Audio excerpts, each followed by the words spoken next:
Good evening, ladies and gentlemen. Woo, man, we got a doozy today. Y'all hear that dog barking? We got a doozy today, and man, there's so many different layers to this. Look, sometimes we go over, badge cams. Sometimes we go over shootings caught on camera. Sometimes we go anything where reviewing it, any kind of shooting or self-defense encounter caught on camera, whether it's civilian, law enforcement, whatever it may be, anytime someone wins a gunfight, someone also loses a gunfight.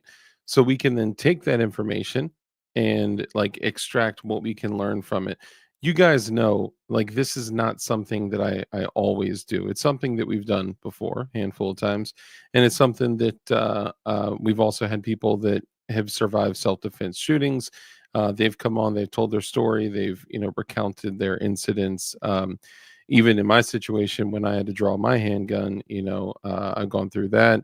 And we kind of we kind of do a review and take away what we can learn because look, when there's people on a two-way range during that moment, whether people walk away or whatever, that's giving us information that we can then take to store in our hard drive up here that we can say, okay, someone else risked their life to learn that. So I can then take that and bring it with me when I go out and I'm, rocking my EDC, so I can remember, hey, here are things to do, here are things not to do. Maybe it's just a lesson.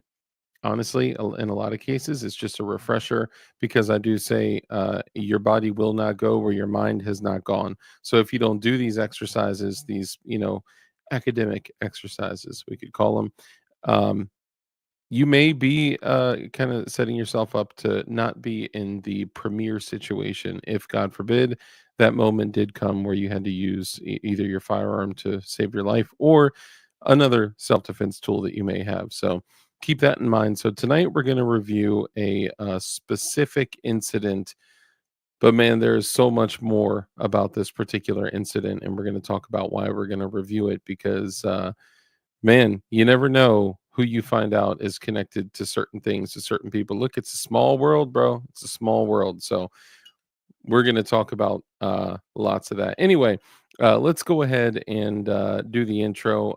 Look, I so appreciate you guys being here, man.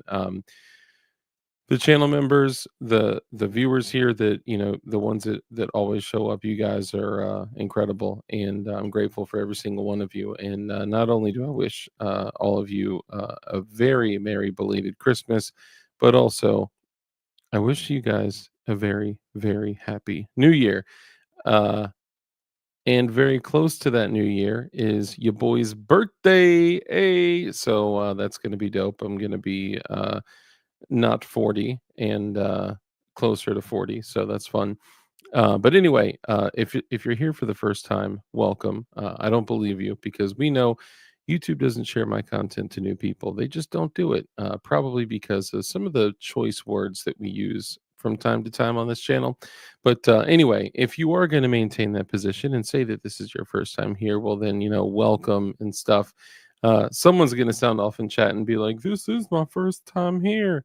Maybe you've been lurking for a while and you've just finally worked up the courage to come in and say hello. And that's cool too. That's cool too. But in most cases, YouTube doesn't typically show content like this to new people. And that's okay because we're happy with the community that we have. If you are watching this for the first time, I'd encourage you to come over here, chat with the folks over here. If you're watching this on mobile, chat with the folks down here. And I'm pretty sure you're going to love it here. You're going to love the folks. They're great. They're witty. They're funny. They're awesome people. That's why they're here. And if you're watching this the next day or the next day or the next day, make sure you comment Replay Mafia, Recapitulation Syndication, Reheating the Leftovers, Twice Baked Potato, shout out to T for Tejas, and all that. And if you are watching this for the first time, make sure that you stick around because I have a feeling once you do, you fall in love with the crew, you like the content, you're probably going to subscribe. You know what I'm saying? Anyway, because the channel members here are the ones that are driving the ship, we're going to go ahead and show some love to all the channel members because appreciate and love you all so much. So we're going to take the next like 10 minutes or so to greet all the channel members. So hold tight, and then we're going to get started on the content. And you guys are not gonna want to miss this. Look, there's a shooting. Uh, some bullets fly. It's a two-way range. People get struck. Someone unfortunately doesn't. You know what? Just wait, because it's going to be a valuable lesson. Lots of valuable lessons, honestly. Lesson one: when you get struck by a bullet, uh, don't look at a tourniquet as if it's the first time you've ever seen one in your life. That's an important lesson. Anyway, let's go through and say what's up to all the channel members. Zanti Misfit was first in chat tonight, brother. Let's do a fist bump. Actually, let's do a crisp high five. Which one, Zanti? Crisp high five, fist bump. Which one? Fist bump. Okay, you got it. Pff, my guy, appreciate you. As you'll also see, Zanti Misfit is also a channel member. Appreciate you, brother. We also got Kurt 24, the producer of the show. Great to see you, brother. Appreciate you, man. And not only is he a channel member, but he's also a moderator. So put some spec on his name, I believe is what they say. Blue Curtain Burner out here as well, brother. Great to see you. Also, bro, let me back up. Kurt 24 has been really, really, really paying it forward in a lot of different ways. And I just want to share some gratitude with you. Kurt 24, you are a very good person, my friend. You're a good man, and we all appreciate you. So thank you, and Merry Christmas. And I'm glad that things are going well. You deserve it. You know what I'm saying? Blue Curtain Burner, brother, great to see you. Also a channel member. You know, we appreciate you, my G. Let's see, Kurt 20 Foes, Anti Misfit, Gort. Great to see you, brother Gort. Also a channel member. Appreciate you, brother. Let's see, Zanti Misfit, Kurt 24. Hey, Lightning McQueen, brother. Great to see you. Also a channel member. Joe Q, also a moderator. Appreciate you, brother. Great to see you. Let's see, Lightning McQueen, Aggie, brother, great to see you. Also a channel member. Thank you, my brother. Zanti Misfit, Live Life, brother, great to see you. Who also won that red dot giveaway for a Gideon Optics red dot. Appreciate you, brother. 30 Hate, great to see you. Also a channel member. Thank you, my guy. Appreciate you coming in and hanging out. Bill Campuris, great to see you, brother. Also a channel member. Thank you, brother. Let's see, Zanti, Bill Camperus, Lead on Steel. But did I say what's up to? I don't think I did. Lead on Steel, brother. Great to see you. Also a channel member. You know, appreciate you. Zanti Misfit, Agarizer, Lightning McQueen, Run Gun Business. If you are engaging in the business of running guns, I hope that your YouTube name is not Run Gun Business, or maybe you just run a gun business. Either way, brother, great to see you. Also a channel member, appreciate you. Channel membership canceled.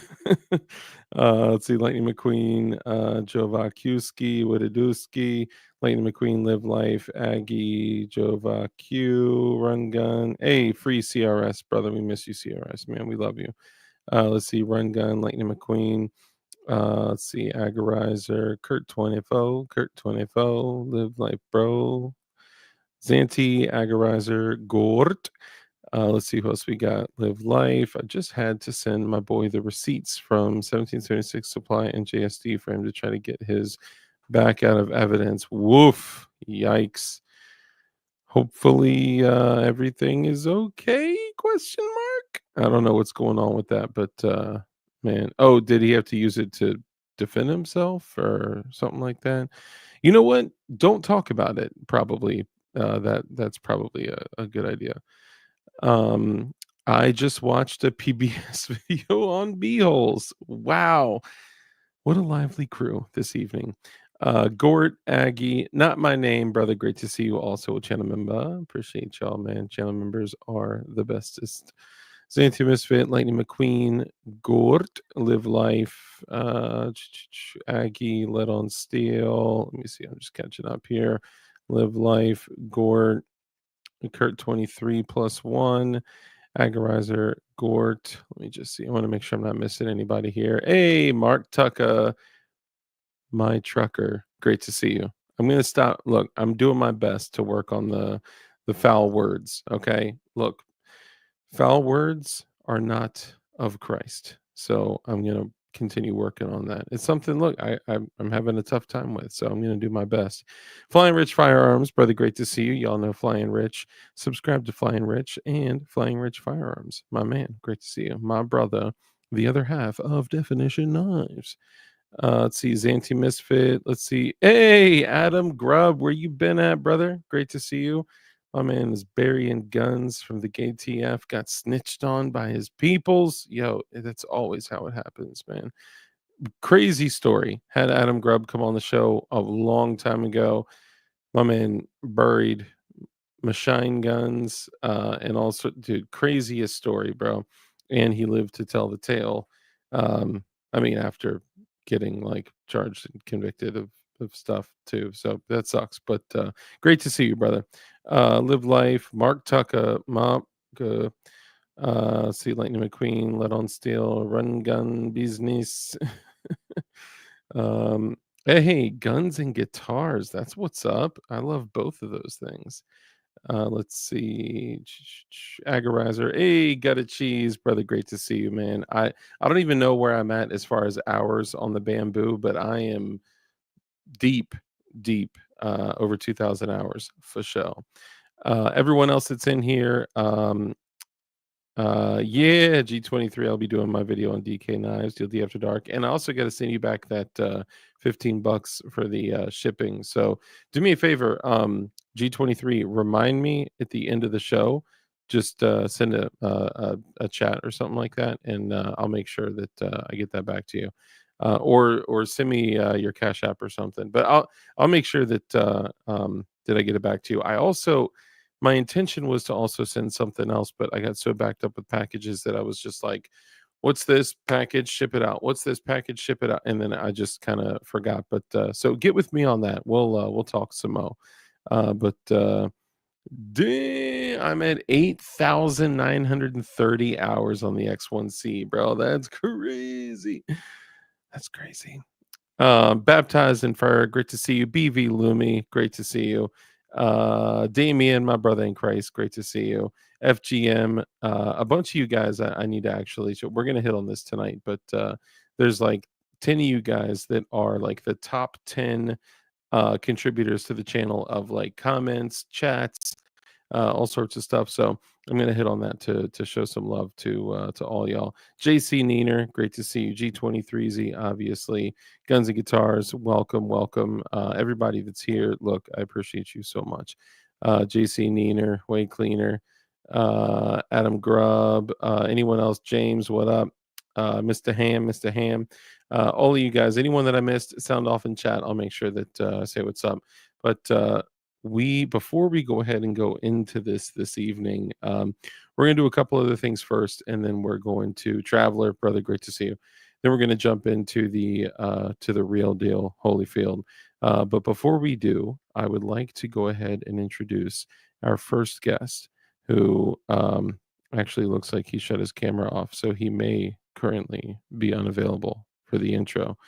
So before we do here, let's run this quick little delightful commercial so I can get some nicotine. Oh, I get it. You're retarded. You don't understand a word I say. So before I bring him on, I just want to throw out in chat, what is your EDC, and not just what gun are you carrying? What's the whole shebang? What's your whole kit? Every tool that you got on your person, not in your bag, not wherever, on your person. What tools are you carrying? Let's go on and bring on our first guest for the evening. We have one more joining us in about 30 minutes, and we're going to go ahead and get into it all. So, ladies and gentlemen, you know him, you love him, you trust him mostly. Your boy, Red Dawn Readiness, aka Frederick Donegan of Florida Berry. What's going on, everybody? What's happening? Good to see you guys. Good to see you too. Good to see you too. Welcome, Nice. my friend. Before we get too far into it, love the hat, dude. I need one. My daughter actually got this for me for Christmas, so I must wear it. Thank you. So go ahead and take a moment, introduce yourself, let everyone know who you are, what you do, where they can find you, and also after you do the intro, give everyone here like a one sentence on like who is Frederick Donegan. Got you. Well, Red Dawn Readiness on YouTube and Instagram. My channel is about prepping, survival, mental preparedness, spirituality, shooting guns, training, and just being an overall good American. Who I am is really someone that is a dedicated family guy, man. I'm just all about my family, my country, my health, trying to, be as active as possible, trying to keep my faith as strong as possible, and someone that doesn't have a lot of faith in the federal government. So I feel like that's like me. that's like a common thing with all of us, right? For sure. Sorry, you were saying those things motivate you. Yeah, I mean, the federal government being untrustworthy is highly motivating. I forget, I think there's a meme out there. I think it's a flannel daddy, and it says, train like the government hates you, because they do. Yes. And there is another YouTuber out there that says the government hates you and wants you dead. I can't remember where I heard that, If you guys in the chat, if Is you it could Dark throw, Mavis? I think it may be that guy DLD. I think he Might be him. always says the government hates you and wants you dead. I can't recall right offhand. Yeah, everyone in chat, thank you. I'm loving the chat entries here of what your whole EDC kit is. We're gonna go over ours as well. So Mr. Red Dawn Readiness, what go through all the tools that you currently have on you. Now, keep in mind, guys, we're in the house, we're chilling, but we stay prepared in every sense. So the way you guys, there are some people out there that are like, "Pfft, that's crazy. Why would you carry a gun on you in the house? You're in your house with the okay. Lord forbid you need it. You're probably going to need access to it in under 1 second, my guy. I'm just saying to the For person that sure. just blew their lips like, trust me, you will be so grateful, so grateful. And if your gun is uncomfortable, you need to reevaluate your rig. So, sorry, please continue. What are Straight you up. rocking? I am rocking a Glock 17, the Ape Defense slide with the Hollow Sun 509C, with the Lone Wolf frame, with a 19 round magazine, a 19 round magazine in my pocket. I have a definition knife, the Boyd, Ayo, yeah, right here with me as well. 2 goon beams and an 11.5 suppressed AR-15 next to me with a 30 round magazine, nice, and other 30 round magazines stashed around the house in case I need to seek cover. There should be one right there where I'm seeking cover if I run out. nice. Yeah, that's a good thing to have. I actually did. I can't. And you know what? I'll talk about it in a few minutes.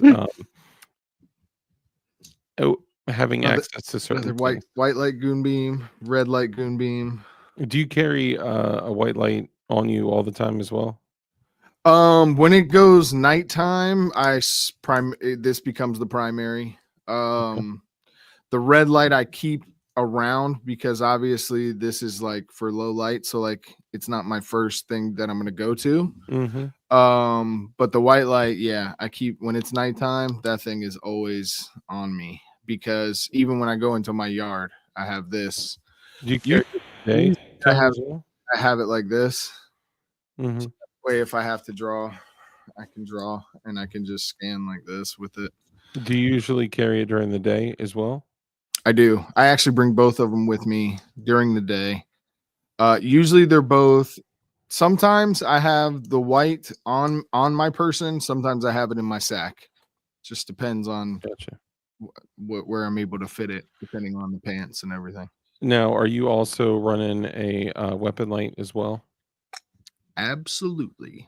Nice. Now, why on earth would you carry a weapon light and a handheld? What if my handheld gets knocked out of my hand? Yeah. Or what if maybe you need to point a light at something that you don't need to point a gun at? You know? Exactly. Yeah. Exactly. Maybe one of each. And maybe I Dang. have to clear a space and yeah, I want to have both hands on my pistol. So Or maybe keep your gun on someone and then put a light on someone to let them know that you're aware of them, but yep. not take, you know what I'm saying? Like it just gives you more options. Like if you can, why not? Um, Mm-hmm. Toy Town says G43, Olight flashbang, Kershaw folder, core belt, Narcan, beautiful, beautiful, Bic lighter, steel pen, Sharpie, silver doll hairs, zip ties, spare mag, Buck fixed blade. Dang, my man's a vending machine, pocket screwdriver, bunch of Like, other random is he stuff. wearing a duty belt? For Is real, that the like core duty belt you have on, not the EDC belt? you just got a dump pouch with all this stuff just chilling in there loose, right? That's what it is. Okay, so your current 17 is set up with a ape defense slide, Yeah, you want to see it? yeah, sure, whip that thing out. Show YouTube. Let me A fly and rich it real quick. flying Richet, a lone wolf timber wolf frame, which is an excellent frame. I love that frame. And it's got the because Goonbeam does not make a light of this size, the Yes, Streamlight TLR 7 Alpha HLX. HLX. Yes. Beautiful, which is it's a battery burner, but that thing is a champ. It is Yep. the 1,000 lumen thin profile light. Yeah. Yeah, 1,000 lumen, small profile. I got it because it comes flush with the barrel, and I plan on EDC in this 17. Mhm. So, yeah, the TLR ones and the stuff that goes like already going past the 17 barrel, it's just adding extra around Yeah. my Your nether privates, nether regions. the nether region. Yeah. Um, and then I also have the Angry Bear Arms sights on that one. Yes. Aren't they great, dude? I love them. Dude, on my current EDC right now, it's in my pants. I got the Angry Bear arms as well, and Mhm. I just ran some rounds through it recently because I got so used to running rounds through like my duty belt guns, but I Yep. wasn't over the past like few months. I really hadn't been spending much time with my EDC guns because which sometimes they're one and the same. Sometimes I'll throw my Gen 5 45 in my waistband. Sometimes I'll rock the 43X or the 48. But I do like consistency. So, you know, running a standard 9mm Glock everywhere, meaning in my waistband, on my gun belt, in my sack, like that's kind of, Mhm. I do like that consistency. But, That but 48 feels Chase, nice. that 48, man, that thing is straight kill. Not in the sense of murder. I mean in the sense of like it's an excellent gun to carry.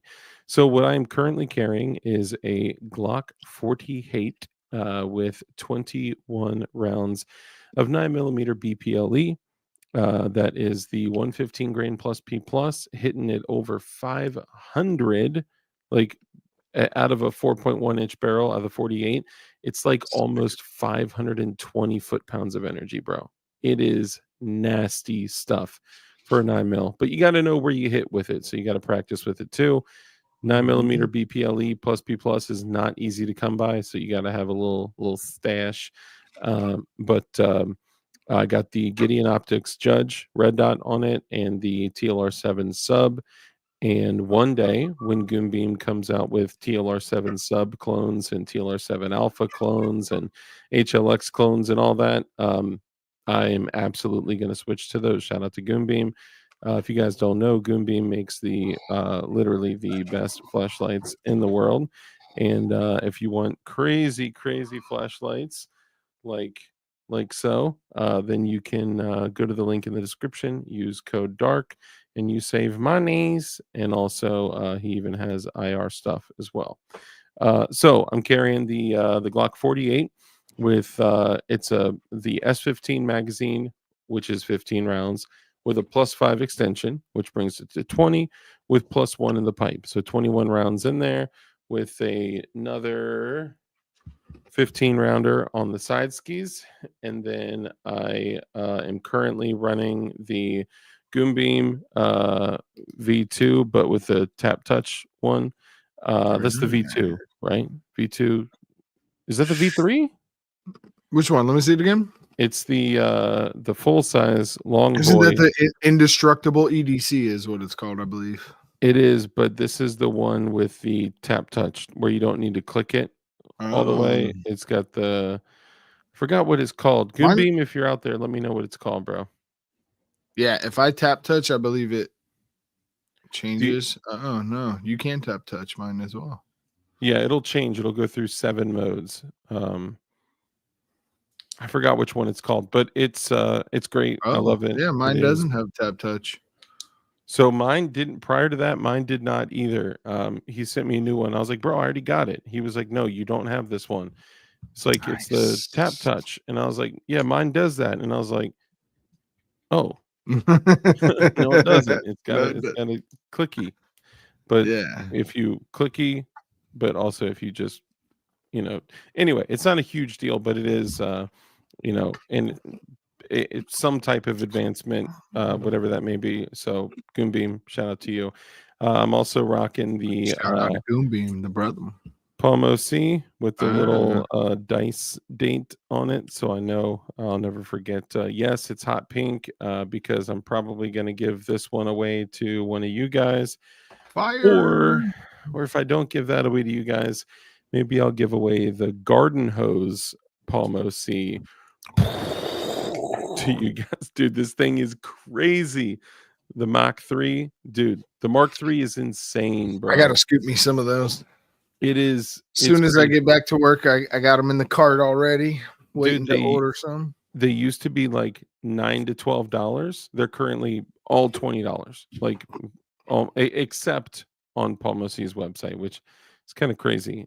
Anyway, so I currently am rocking the um, Cold Steel Frenzy, which is a gorgeous, gorgeous. Oh, shout out to my guys at Snaggletooth. Uh, Jeez, yeah, this thing is pretty. It's a it's swinger, like a you know. Velociraptor claw. Yeah, it's the oh my goodness, why am I drawing a blank? I always do this. It's the downward swept The Kafilka fish model. Kafilka fish model, yes. Kafilka fish. No, it's the oh my goodness. Y'all help me out here. What's the ha, hell no, how yo, Howdy doody. why am I Warncliffe? Thank you, Jackson, brother. Great to see you, man. We were supposed to connect. Warncliffe. I'm like Horncliffe, Housecliff, Mountain Cliff. Thank you, brother. Warn. Man, Jackson, yo, I'm so glad that you were lurking, and I'm so Let's glad see that if you're I can here. get this. And you and I need to connect, Jackson. Fillet There of we go. fish, and of course, as the backup, I am rocking the DK1, bro. I mean, samesies, That right? DK1 is kind of attractive though. I should But call it the 1DK because this is the the first, OG original. the 1DK1. Um, I'm still alive, brother. I am happy to hear that. I am happy to hear that, man. Hit me up, man. You can always hit me up. I know a lot of times I get so sidetracked that, dude, I went through my DMs and I was just showing Red Dawn and Rich, and I was just like, bro, like these are like hundreds of I'm unread pretty sure I've DMs. sent him stuff on Instagram too, and I'm like, he might not see this. Yeah, I'm sorry, dude. It's please, like, nobody out there, please don't ever take anything personally. I don't mean to, but if I answered everything that came through, I would never be able to do anything else. And I'm not. It's not like Popular it's not. See, and that's what I don't want to get guy. that like, oh, I'm so popular. It's just honestly, it's a high volume of a lot of people that are super cool, AF, that are all, part of the Kimlight battalion that yeah, and also it's a bunch of people that are pissed off about the why isn't my package here? So but I appreciate all y'all. Love y'all so much. The Dark One, DK101. Yeah, love that. And then also, what else am I carrying? Oh, can I plug my guy real quick, bro? All right. So you guys know I have a luscious sack, right? Well, Mm-hmm. in this luscious sack, if you guys go to preparedcitizens.com, you will find the smallest EDC tourniquet that you can possibly carry. Bro, tell them You about like this. that thing, don't you? Oh yeah, that's the ETQ. Bro, this I thing, carry it every day as well. it's got the Kim light on it too. It does. Bro, this thing, it's small enough to fit on children, small anorexic women, and pets, or pet anorexic women. And Okay, I was gonna make a terrible joke. Let me stop. Look, the tourniquets that we usually carry, unless they're like the whatchamacallits, the softies or rats, those Prepper 101. What's up, brother? Um, testing 1 2 3. Good to see you. Toy Good Town. to see you. Good to see you. We're so busy procrastinating, we forgot to respond to messages. Yes, exactly. So those tourniquets that we typically carry, like the cats, they are, because of the size of the bracket, they are not small enough to use on children and pets or animals. So because of that, obviously I'm carrying this for, look, I may need to use it on myself, but I really carry tourniquets for like family and other people, right? uh, Mm-hmm. if I'm solo, I'm probably just gonna run away. Unless I have to save the day and, I couldn't morally live with just, evading this Now that you situation. have one of those, you'll realize how nice it is to run on your kit too. They're Dude, way it just everything about it is like it's gonna do exactly what the other one does, but yeah. it's taking up way less profile. If I continue carrying this and end up loving it, because like, dude, for everyone out there, look, like a tourniquet in the hand is worth two in your bush. Um, I'm probably gonna switch all the tourniquets on my belt Yep. to this one, so that TQs. way, yeah, because it's the way. But if you get it through preparedcitizen.com, my boy Jay, you can actually get other things too, like this boo boo kit right Nice. here. And here's a beautiful QR code that you can scan. Bleed deep. I'll pause that for a second right there. Here, let me do this. So he's one of the homies. He is Yes, he There you go. is. He's a very industrious individual. And man, if I can hold it still, boom. So this is Prepared Citizens Training Group, and Jay is just a great guy, and he's selling really good products. This is a whole boo boo kit, like everything you would possibly need, but also he's got those ETQs, the everyday carry tourniquets. Those are incredible. And holy moly, as we speak of it, ADXR 920, brother. Great to see you. Thank you so much. He just gifted 5 DLD After Dark channel memberships. Chris Savage just won a free channel membership. And Nice. let's see who else. And look at that, man. You guys are so awesome and grateful and happy. I love this.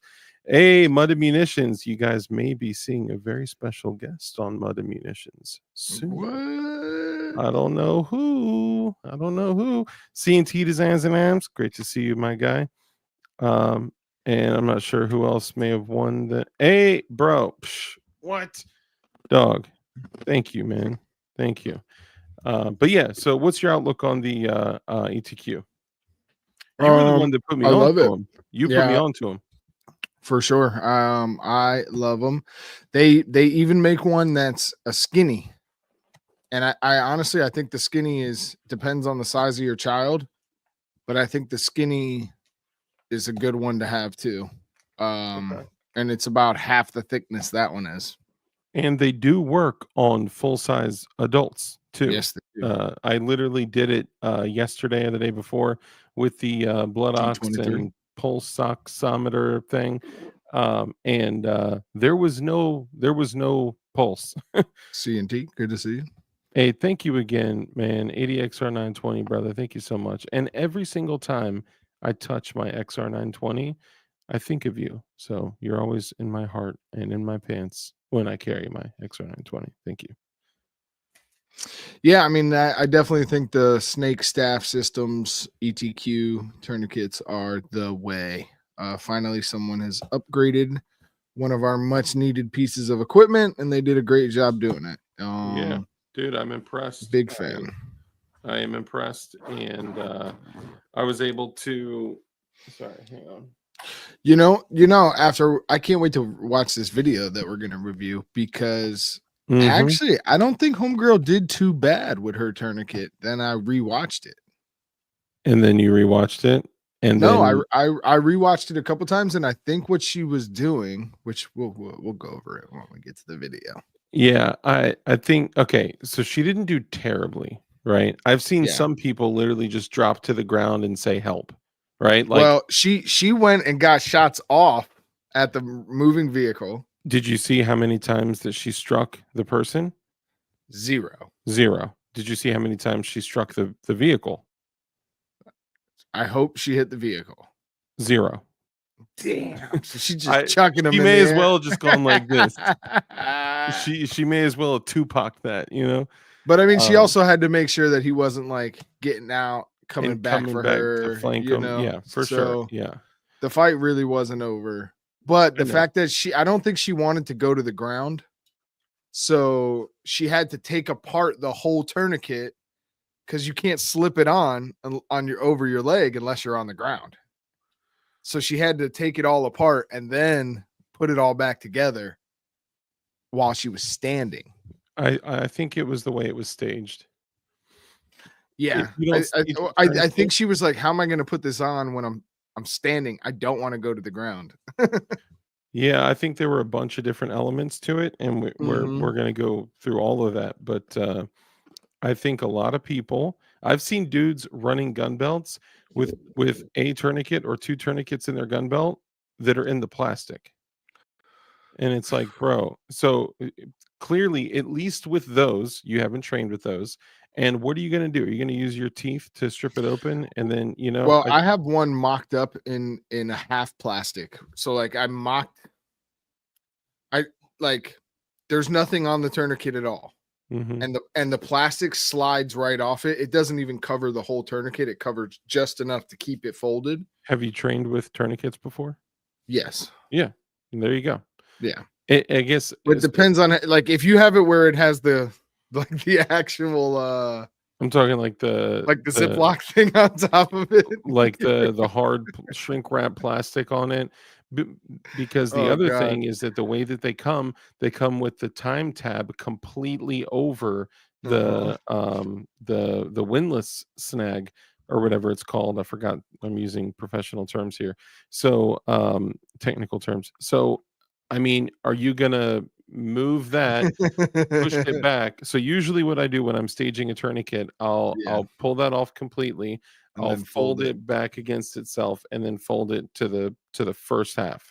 That Mhm. way nothing is obscuring the spot for the windlass. For sure. And then if I use it, God forbid, the ones I have are like covered in like dirt and other stuff. So sorry, whoever is going to end up needing those. Um, but then I'll rip it off and I'll pull it over and I'll write the time on it if I have the luxury of doing that, or I'll just take their blood and write the time on their forehead, whatever is available. So baptized in fire says he was talking to Coop.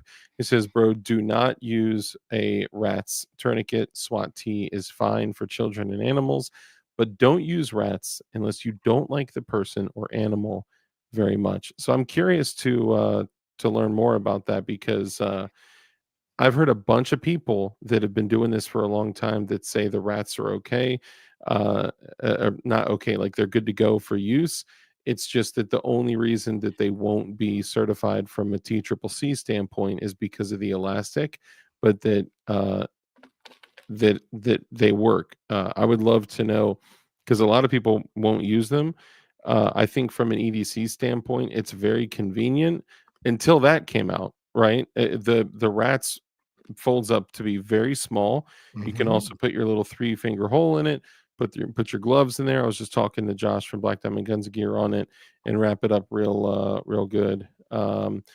Dark and Red Dawn, y'all should do some show and tell with the TQs. That would be a good, we should probably do like a whole show specifically on tourniquets. I That would be mean, awesome.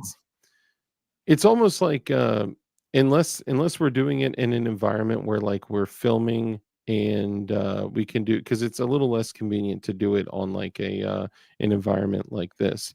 But you Yeah, need I to mean, be able to. yeah. Yeah, I know, right? Like throwing it on, pulling it tight, and we're sitting here like, now as you see here, I'm turning the windlass. Now my arm hurts. If you crank it more than twice and you're not like I'm Oh, already, I crank it as many times as I can. bro, once I go twice, anything else is hurting. Oh yeah. Well, Yeah, that's the point. of course. But I'm not it's If you're not not a bruised by choice. the end of it, then you're not training right. Like I'm doing this by choice, like, for no reason. No, but I mean, look, it is training, it is important. Staging your tourniquets are super important too. Because like in this video that we're going to go over, and Josh is going to be joining us here shortly. Nice. The uh, tourniquet that she pulled out, in my opinion, looked like it was just pulled out of the NAR plastic.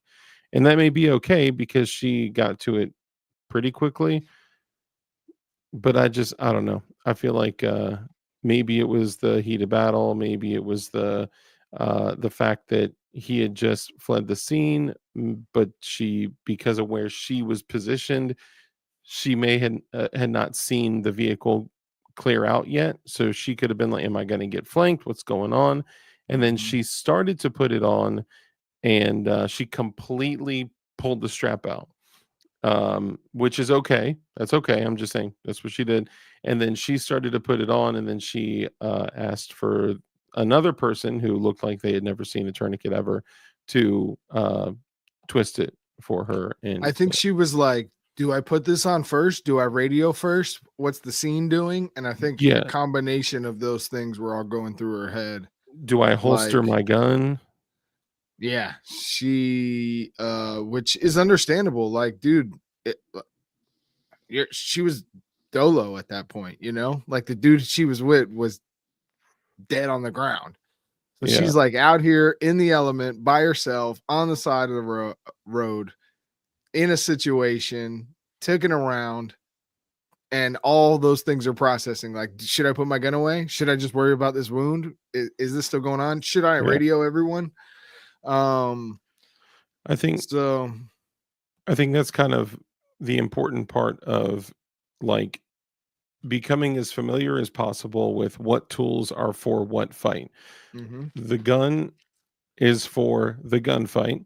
When the gunfight is done, and we'll talk about the other cop too, once we can actually show the footage. But when the gunfight is done, then uh, the medical tools are for, so I mean, holster your yeah. gun and administer your medical life-saving equipment that is on your belt. And when she pulled her tourniquet out, she still had her gun in her hand, which I'm not going to fault her for it. We're just looking at what she did. Mhm. um you know I was going to make a bleeding joke, but I'm going to stop. I'm not. Women are used to bleeding at least once a month. All righty then. Uh, but I think you have to, like, prepare for, like, okay, the gun is for the gunfight. Gunfight over, holster, life-saving equipment, right? For I sure. I agree. I think she was stuck between, what do I do? Do I, ask for help for this tourniquet? Do I, keep the gun out? Is he going to come back? Is he going to come back with So I his guess there boys? was 3 people on the scene, wasn't Yeah, there? yeah, Yeah. Okay. yeah. Well, okay, so bad guy, uh, lady 3 cop, There wasn't and 3 cops? there was not. There was bad So guy. who turned l- the tourniquet for her? That was a civilian. That was a Oh, civilian that's that right. He happened to did. see Yeah. driving by. Yep. He was like, "Do you need some help?" And she was like, "Yes, I need your help. Come out, put this on." He's like, "Put what on? Do what?" And then he came out, and she was like, "Pull that as tight as you can." I And then love the she king was, of the hill voice. and dang it, Bobby. Uh, you're grounded for a week for drinking off in the pool shed. And then she was like, "Turn it, turn it, turn it, keep turning it." And I was just like, "Man, I wouldn't trust somebody with that, bro." Like, I'm doing it. I'm doing it, and I'm doing it, and till it hurts, and then I'm doing it more, and then I'm going to inspect the wound. I'm gonna cut my pantalones. I'm looking at. I mean, it just depends. You like when you mix in getting shot with the adrenaline, it might be a Mhm. little easier for someone who's just you're just like keep turning, keep turning, keep turning. Okay, Yeah, it, yeah. lots of pain. Close it up. Put it Yeah, here. it's fair, and I'm not trying to be too hard on her. It's a reasonable thing. I just think that, like, heavy flow. Wired tight, brother. Great to see The you. other thing I would have been doing is instant. Like if I was treating that wound right on Mhm. top of the quad, she did have an exit wound as well, apparently. I She had think she had 2. 1 entrance wound, 2 exit wounds. So I Correct. don't know what happened if the round split in 2. Bullets do crazy things when they hit bone, like, for sure. Actually, there was one I have honestly said that, early on in life, when I had a, reflay, as a young boy, I had a, negligent discharge, and I've talked about that. I made an error, a big error. Thank God no one was hurt, but, the, 62 grain green tip penetrator, inside of a bedroom in a suburban house. I didn't even hear it. I just heard "ee" right away. Like that was it. But it broke off into the penetrator and two pieces of copper. Jeez. So I mean, when the round hits something, when it strikes something hard, it can break. I mean, you've seen stuff even when it hits, bare gelatin, it can do crazy stuff, Mm-hmm. Fatty West Side, brother, good to see you. Good to see you, Fatty. Wired tight. Rebel Spirit Operations. Good to see you, brother. Mark Tucker says, anyone consider zip tie handcuffs as a carry item? For me personally, not an everyday carry item. On my kid, I have two. Yeah, I have two, but not for my EDC. As EDC, I'm not in the business of taking people captive. Uh, on the kit, no Yeah. rules apply for the kit. Like who knows what I'm gonna need to do in that case. And I got two of those OD green. I think I'm they're not super Uzi. fond of taking captives at that point either, but I maybe they'll be agree, convincing. and it could Maybe God will tell me, and you might get saved by God. yeah, and it could be valuable to Yes. hold. So, of course, we're talking if there were no rules, no laws, no regulations, and you needed to do some stuff. James Lynch, brother, great to see you. TQ Cuffs, there, Tuck, good to see you. So, okay, there is one other thing that would be important to discuss too. Rebel Spirit, brother, great to see you.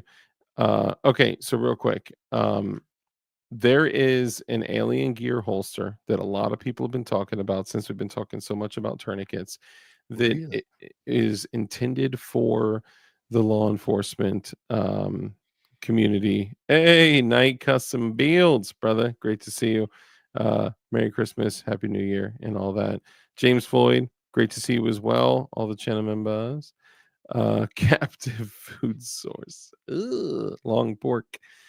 Okay, so Alien Gear came out with a holster that is intended for law enforcement, and I mean they sell it to civilians too, but it is a thigh rig, much like the one on my kit. If you guys saw the short that I just dropped, actually I just dropped it like an hour or two right before the show. It's similar to that. I have a Safari Land thigh rig. This is an Alien Gear one that on the secondary strap and primary strap, they're tourniquets. Oh, yeah, yeah, yeah. I've So seen it's them. like literally built into the holster. Mm-hmm. For your femoral arteries on Yeah, each for side. femoral artery and maybe something. I don't know. I mean, It's a great idea. I've talked to some guys about this in our training group, it's a great and idea in some situations, but there could be situations where it may not fill the role needed. Like for sure, if the hit is higher than the strap, or if whatever, something, right? And I think depending on how quickly you could disconnect it and raise it up, and like if you could isolate it, or if it stays to, I think I you don't know enough can. about I it. think You you can, can. I think yeah, you can raise them up and get it right high up in there. yeah, Um, but the fact that it's already on, and you're of talking course, about fumbling or making a decision, it's for like sure. you could literally go down, boom, boom, tighten that joker up, and get right back into the fight if you have to. So Bearded buffoon, welcome, welcome. Yeah, no, I agree. When the first time I saw it, I was like, "Dude, that's genius. Why has no one thought of that?" Right? But then I also saw the little tab, and I was like, "Man, I don't know if you're gonna." It's like the truck straps, you know what I mhm. mean? And I was like, "Man, I don't know if Which, if you've ever used truck straps, they get tight. They get tight, but I don't know if using your injured leg as the leverage point for the like the little truck strap. I don't, and I'm not trying to be like, oh, I don't know if I'm saying I genuinely don't know if that would provide enough leverage to tighten it up. Or maybe there's a line you can pull on it to pull it crazy tight first, and then I you think that's how crank it it down. is. Yeah. Okay. The crank is like just the extra, Like you tighten it real tight and then give it like a quick couple pumps. Yeah, you want to pull up the video? Yeah, let's do that. Couple last pumps, frag out for the juice.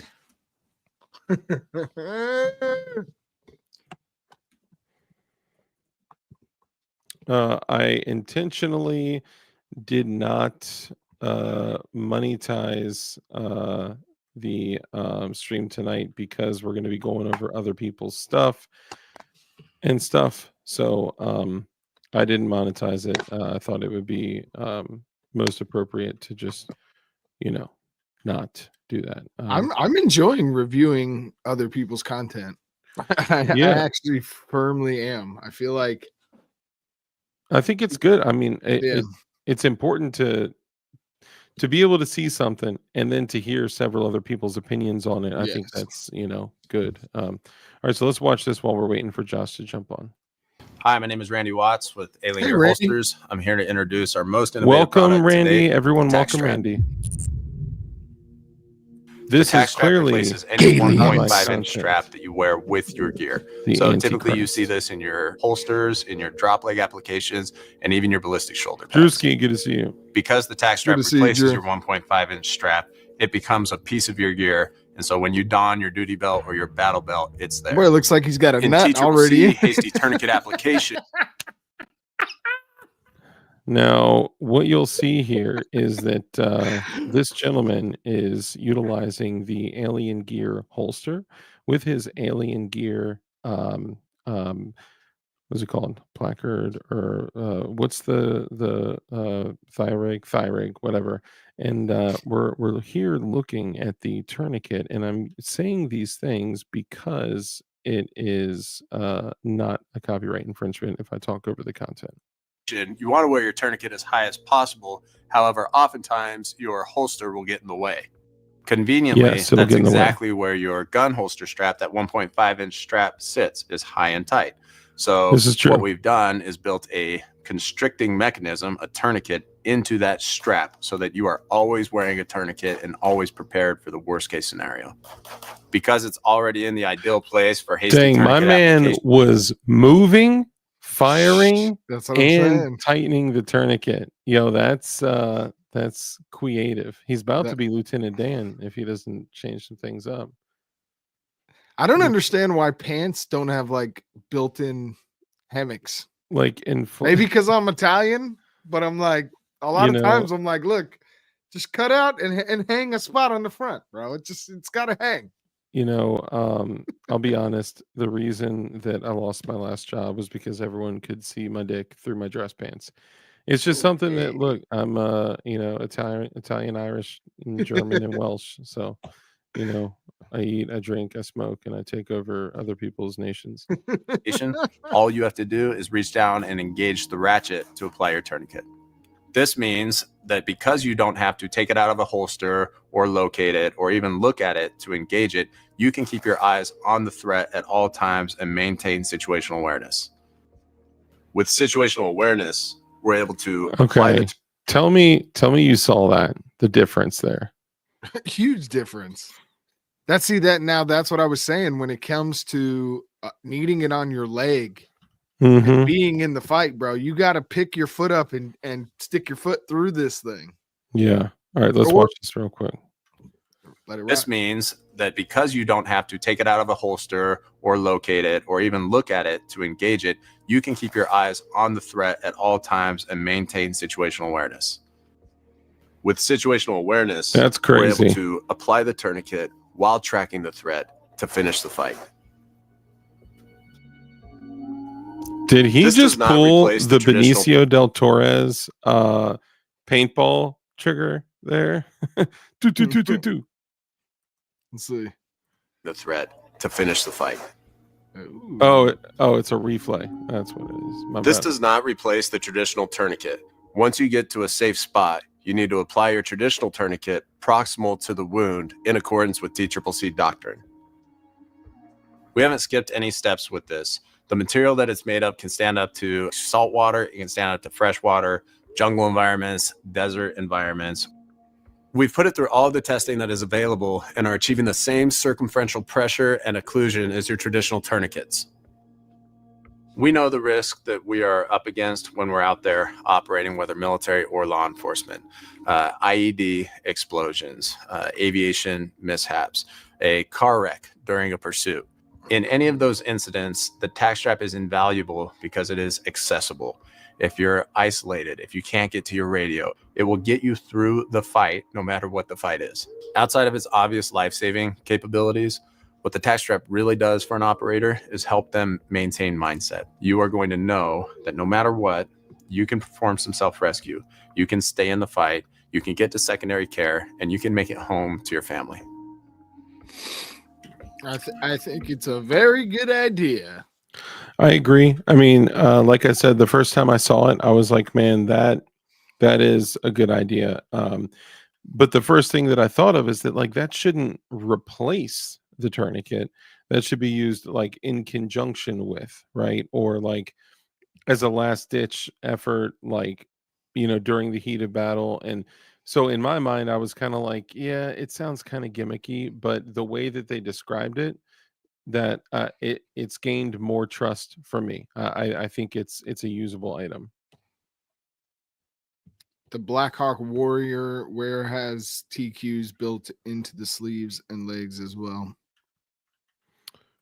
Really? Yeah, it buys you time, man. It, like, I guess you could put your tourniquet on and just wear it there from now on too. You know what? That's every time I gear up, I'm gonna put a tourniquet on every limb and just do it gently.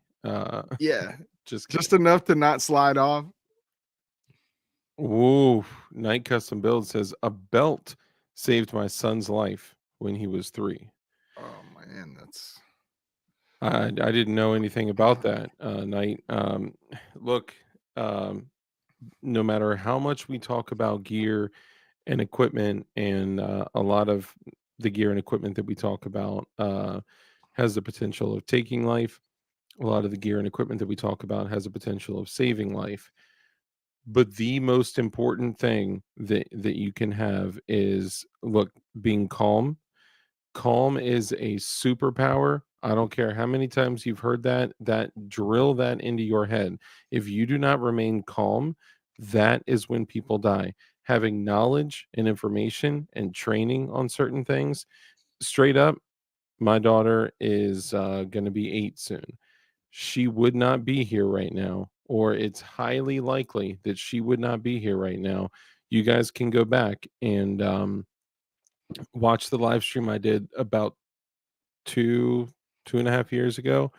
There was an incident where my daughter choked, and there are some things that you can do for like equipment that you can have for choking that is just as important as a tourniquet.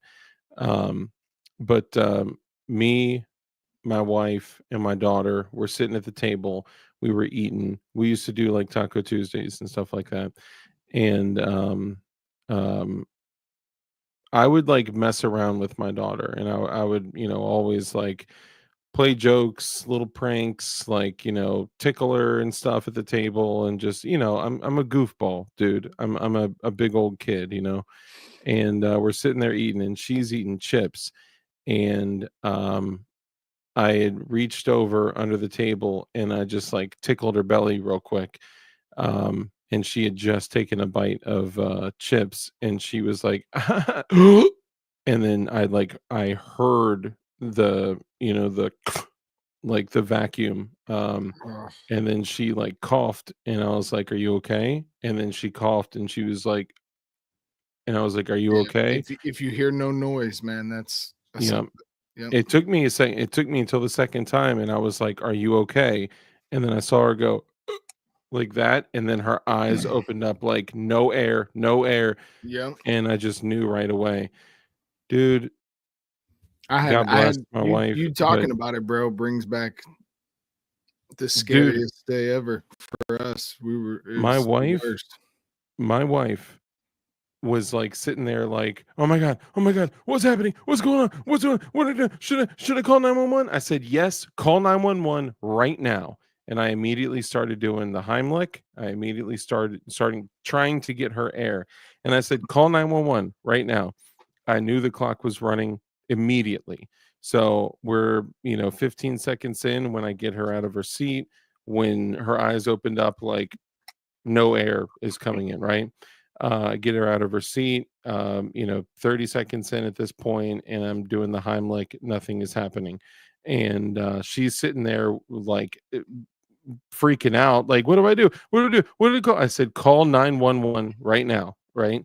My daughter's face started to kind of go pale, and we're 30 seconds in, do the Heimlich again, and I'm trying to do the Heimlich. I look at my daughter's face, and it's going more and more pale, and I literally turn her upside down, and I just boom, I'm holding her by That's her the best way. ankles, and I'm like, boom. So I Yep. remembered that my grandfather saved his daughter's life. It was like a Cheerio or Cheerios. He literally hung her upside down by her ankles and just beat the hell out of How her old was she? until she was about 6-ish, 5 or 6. And actually my aunt, so my, whatever, I think she was about the same too, 5 or 6. And Mm. so I turned her upside down, boom, boom, boom, and I'm hitting her, and we're like 45 seconds in, still isn't out. Uh, So I bring her up, and I can feel her, like, getting mhm. weak, and my wife is still sitting there like, Should I call? Do you think I should call?" I was like, "Call 911 right now, because the last 45 seconds you've been talking about it." I didn't say that, obviously, because that wouldn't have been productive, but they could have already been on the way 45 seconds ago. Kid can't breathe. Boom, get there immediately. Um, and we live in one of the richest counties in the United States. Like, they have like a sub 6 minute arrival time. It's insane. And so I go back for the Heimlich, and I'm doing it again and doing it again and doing it again, and I can feel her ribs about to break, bro. Like, it was that hard.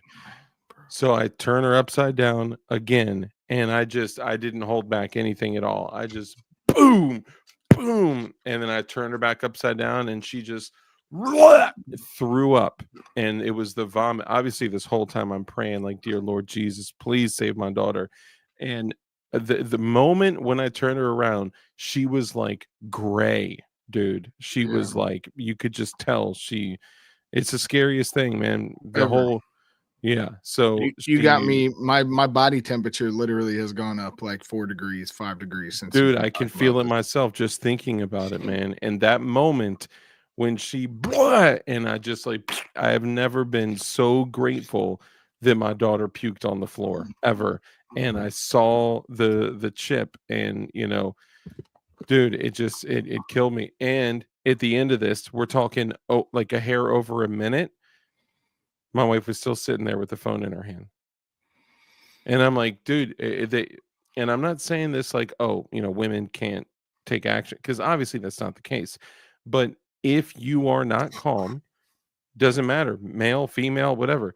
If you are not calm in situations like that, being calm is a superpower. If you are Mhm. not calm, the brain on panic is just a disaster. The brain on purpose is far more effective than the brain on panic. That is always going to be the case in every situation. And that split second of you choosing to be calm, it is a decision. If you choose to be calm, you can be way more calculated, and you can do all the calculi that you need to do in that time. And thank God my daughter's life was saved. I didn't know you had a similar Oh God. situation. Oh yeah, bro. Mine was my son was a few days old. Oh, and by the way, that story was not me. Toot my own horn. All glory goes to God for that one. That's not me. Yeah, But go ahead. Go ahead. absolutely. Yeah, my I was outside with my daughter, and my wife just comes running outside with my son, who's only a couple days old. She's just given birth. She's like, he's not breathing. He's not breathing. He looked limp, and instantly I just started on his back, had him here to hit the belly while I hit the back, and thank God he came right back. But like Mm. I don't know what it was. Either she was like breastfeeding laying down, and some of the breast milk is really thick and like just didn't swallow it all, and it just got caught, and he just like was I don't know what happened, man, but he was kind of gray when she had already brought him to me. Dang. And instantly I got on his back, and like, yeah, I wanted to hear that hollow sound.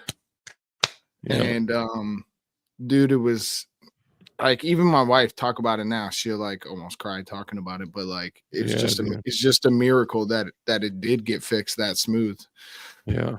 Because he was already, and he was only literally a couple days old, man. And dude, that's terrifying, bro. It is the most powerless and helpless you will ever feel when your child is choking. And to note, like, dude, so I had a couple, they were friends, a friend I went to school with. We grew up together. One of the friends that was there when I got jumped by all those dudes, I broke that dude's eye socket. I told that story a few times on here. Um, he was one of the dudes there. He was like my roll dog back in the day. And he was not the one that snitched on me, by the way. Anyway, they lost their son when he was about a year old, and it was meningitis, like the just craziest, most random thing in the world. And they I was just thinking in my head of, like, being there at his funeral, seeing that oh my little, God. 3 foot long casket, man. Like, oh, dude, that scars you like so badly. And he had passed away, a couple years prior to that, a few years prior to that.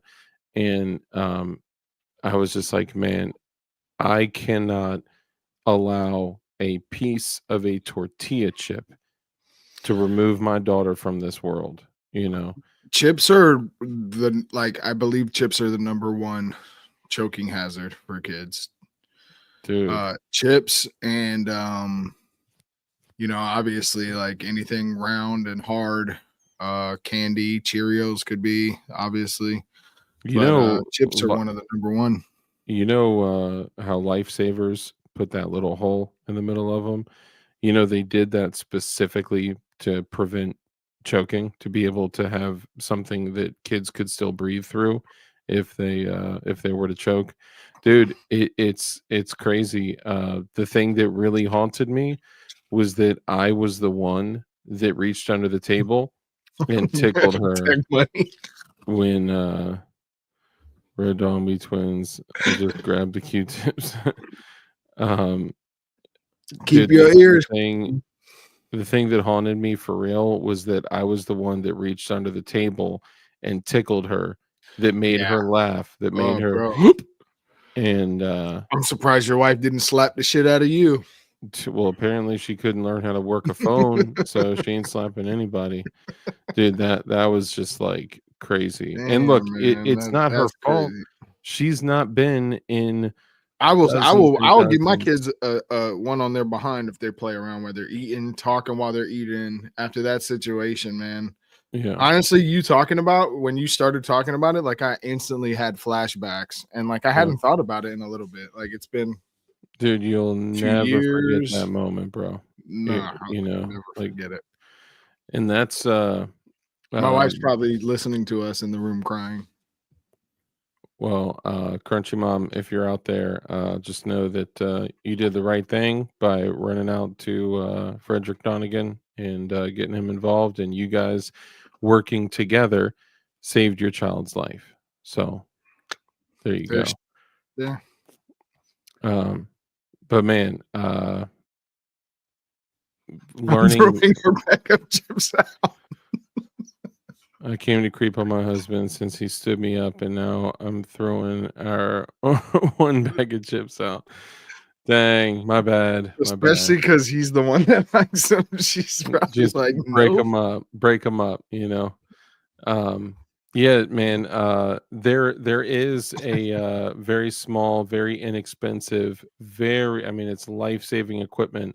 There's I forgot what they call it, but it's like a vacuum for kids' throats. Yeah, I have one. Do you have one? I do, because we gave birth at home. Yeah. We were gonna give birth just the two of us with no one around. Mhm. And I was like, after that last situation too, I was like, nah, we're getting this midwife here. And Yeah. she brought her own stuff. So like I have it, it hasn't been used. So when But you get a I should midwife, have it staged ready. like, do they stay with you afterwards too? Like they're Oh married yeah. to, so you're married to them now too? No, I'm just kidding. no, I couldn't afford a second wife. I'd be Just like, kidding. you need to leave. Yo, Crunchy Mama's gonna hate me after that. I'm sorry, I'm joking, Crunchy Mama. Um, but yeah, no, I had just given birth. How dare you? Drewski, brother, great to see you, man. No, they're awesome though. Midwives are great, man. Like um they make sure the bed's clean, they take care of the mother, they take care of the baby. They're amazing. Midwives are a gift from God. They Yeah, they intricately know birth. Yeah. Our midwife saved our other dang. son. He was stuck. Joker was 11 pounds. He was stuck with just his head out. There was fluid everywhere. We were worried about him getting fluid. Oh, And she was like, "You want to catch him?" I'm like, this was before he got stuck. I was like, "Nah, I'm good. You guys be ready." Um, and he got stuck, and yeah, he was 11 pounds 4 ounces. And she had trained with Amish. She had like these super skills that she learned from the Amish in her midwifery training, and midwifery. that's literally what it's called. Is it And really called that? yeah, it's called midwifery school. Dang. And she like went up in there and turned him, and like because the shoulders were stuck, he was a hoss, and she did some magic and got that boy out and got him going. And they were about to Dang. get the thing out and have to like checking on his breathing and everything. It was Dang. Dude, that's yeah. you guys got balls for doing that. That's Yeah. wired tight. If you think about it, birth canals are kind of gross. Except we all came through them. Yeah, they're you want to talk about important equipment. I would say that was uh Life-giving equipment. yes, yes. DJK, brother, great to see you, man. Detective John Kimball. He says D chokers are amazing. Haven't had to use mine yet, and I hope I never have to. But from what I hear, they are literal lifesavers, 100%. Yeah. I forgot that there's a name brand one that got like really big, and they started keeping them in like EMTs carry them now, like fire trucks got them, like restaurants stock them, like because I mean, Yeah. that's massive liability at a restaurant with people that could just choke and die. Um, I did hear that properly doing the Heimlich, especially on fragile or even like smaller kids or fragile folks or people with bone density issues, you can and likely will absolutely break ribs, especially if you're doing it incorrectly. And dude, I felt my daughter's ribs like Oh, I felt like they were about to go, and I'm like, man, I don't want to like stab her heart with a broken rib bone, so I just turned her upside down and was like, yeah. boom, boom, dude. That I honestly think when they're little, either it's you got to go down and push it down with your finger. The hitting on mhm. on a downward angle. Yeah, it's got to Um, be gravity has to be helping you in that yep, situation. If they're up, it's probably not gonna. But yep. it was actually, like, completely over her windpipe, and because it was, Mhm. like, a spitty, soggy chip, it was, Yeah, like, not budging. sticky. Yeah, Yep. and, it just it was a big enough wax and not wax, like, I whacked her hard enough, and with her upside down, it finally lodged loose, and then she puked, and then that just got it all out, but, yo, thank God, I would not be able to live with that, like, oh, I think the name brand is D Choker. Okay, Yeah, it is alright. called the D choker. Yeah, I mean, I think that's something also somebody, brought up They earlier. are almost rubber, redneck rubber. Kids' bones are pretty much rubber. Yeah, they are, but, somebody earlier mentioned, um not naloxone, Narcan, carry Narcan. Dude, I used to carry Narcan, I used to give them away, and Virginia just got super stingy, and they made it so you had to have a prescription for Narcan. And I'm like, "Bro, in most states, they're literally just giving them away." I used to keep them in my medical kits and, like, all over the place. I need to get some. dude, I literally do not have any more, which is such a crazy Damn. thing, like, I would give them away to people that I see, that would be more likely to use it than I would.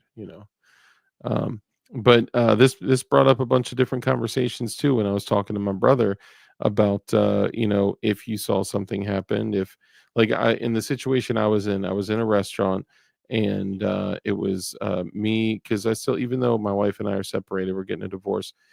We still do stuff together, so we're still together. And if me, my daughter, and my wife, when we're out together, like that's when I keep my medical equipment on me, instead Yeah. of just around me. Because if God forbid something happened while in that moment, we're in the Yeah. restaurant. If I got to run to my car, that's at best 15-second dash to the car, and then 10 seconds in the car getting my stuff, then 15 seconds back. If someone is bleeding, like if there's arterial bleeding, bro, we're starting with a 40-second leak, and Yeah, I carry my bag in with me everywhere. yeah, Everywhere. yeah. If I'm with my family, I'm carrying it Yeah. in. You Even know, if I'm solo, I just am so used to it. And then also like there's other stuff in my bag I just don't want to just leave in my car. yeah, yeah. I feel So you. I Yeah, carry it everywhere, man. I mean, I thought we were gonna have a chill night, bro. I'm all like, I oh. know, right? Steve Whoop, brother. Good to see you, Steve Whoop. They have Narcan in the cabinet at our community college kitchen. That's good. I mean, Nice. it's extremely sad that's where we are. But that's good that they're wise enough to do that. It's so strange that places like schools, colleges, campuses, they'll take these other types of precautions, but they won't do other things to protect the kids. I don't understand this. Like, I don't understand. And I know we're not getting into the whole, like, arming people at schools, but, it drives me crazy that, like, this is even a conversation, dude. It's nuts. My boy just became a firefighter. I might go visit him and see if I can get some Narcan from them. I would love a couple myself. I Maybe know I'll mail someone you else some. that became a firefighter as Did you well. cry? Sorry if you did. Sorry. Um, She said, I'm convinced God wanted me to hear that, and now my chips are in the trash. well, And she took the trash out. dang. So you're gonna have to go out there and cut it open to pull them out. Is that what No, I'm I'm hearing? good, bro. I don't really eat them like that. That's how I I found take that one or dead two out of my raccoon. son's bowl. Yeah, yeah. I don't play Um, though with them. With them eating, man, I do not play, bro. I am a yeah. strict like sit at the table, eat your food, don't Mhm. talk. Like I'm crazy about that kind of stuff, man. I just I and definitely uh changed the way that I do things at the table, just because like that moment changed the way that I looked at like I could goof around with my daughter, I could play around with her, and I could be the best, funniest dad or whatever. But like me introducing danger for humor, you know what I mean? Like that definitely stuck with me. So we ain't gonna straight be up. doing that anymore. Mm-mm. So It's like um being at the range, bro. Like around kids and certain stuff, man. It's just life is dead serious, y'all. yeah, It's very serious. I mean, eventually all of us will, go back to the dust, and we want that to be as natural and as long away as possible in our old age. yeah. Um, but that's also why we should, care about each other, man. That's the thing that I really try to preach on my channel, and I know Dark does as well. It's like, Hmm. dude, we ain't gonna make it without each other, bro. We're just not. And Yeah.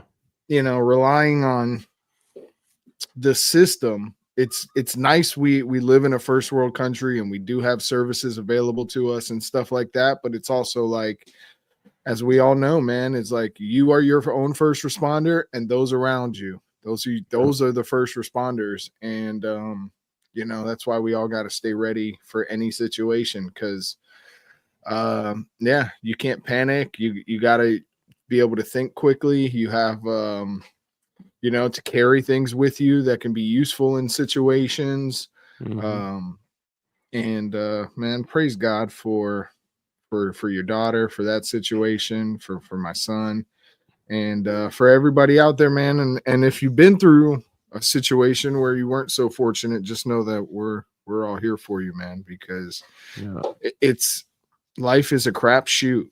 It really is a crapshoot. I've seen some of the best people in the world doing absolutely nothing, and wrong place, wrong time.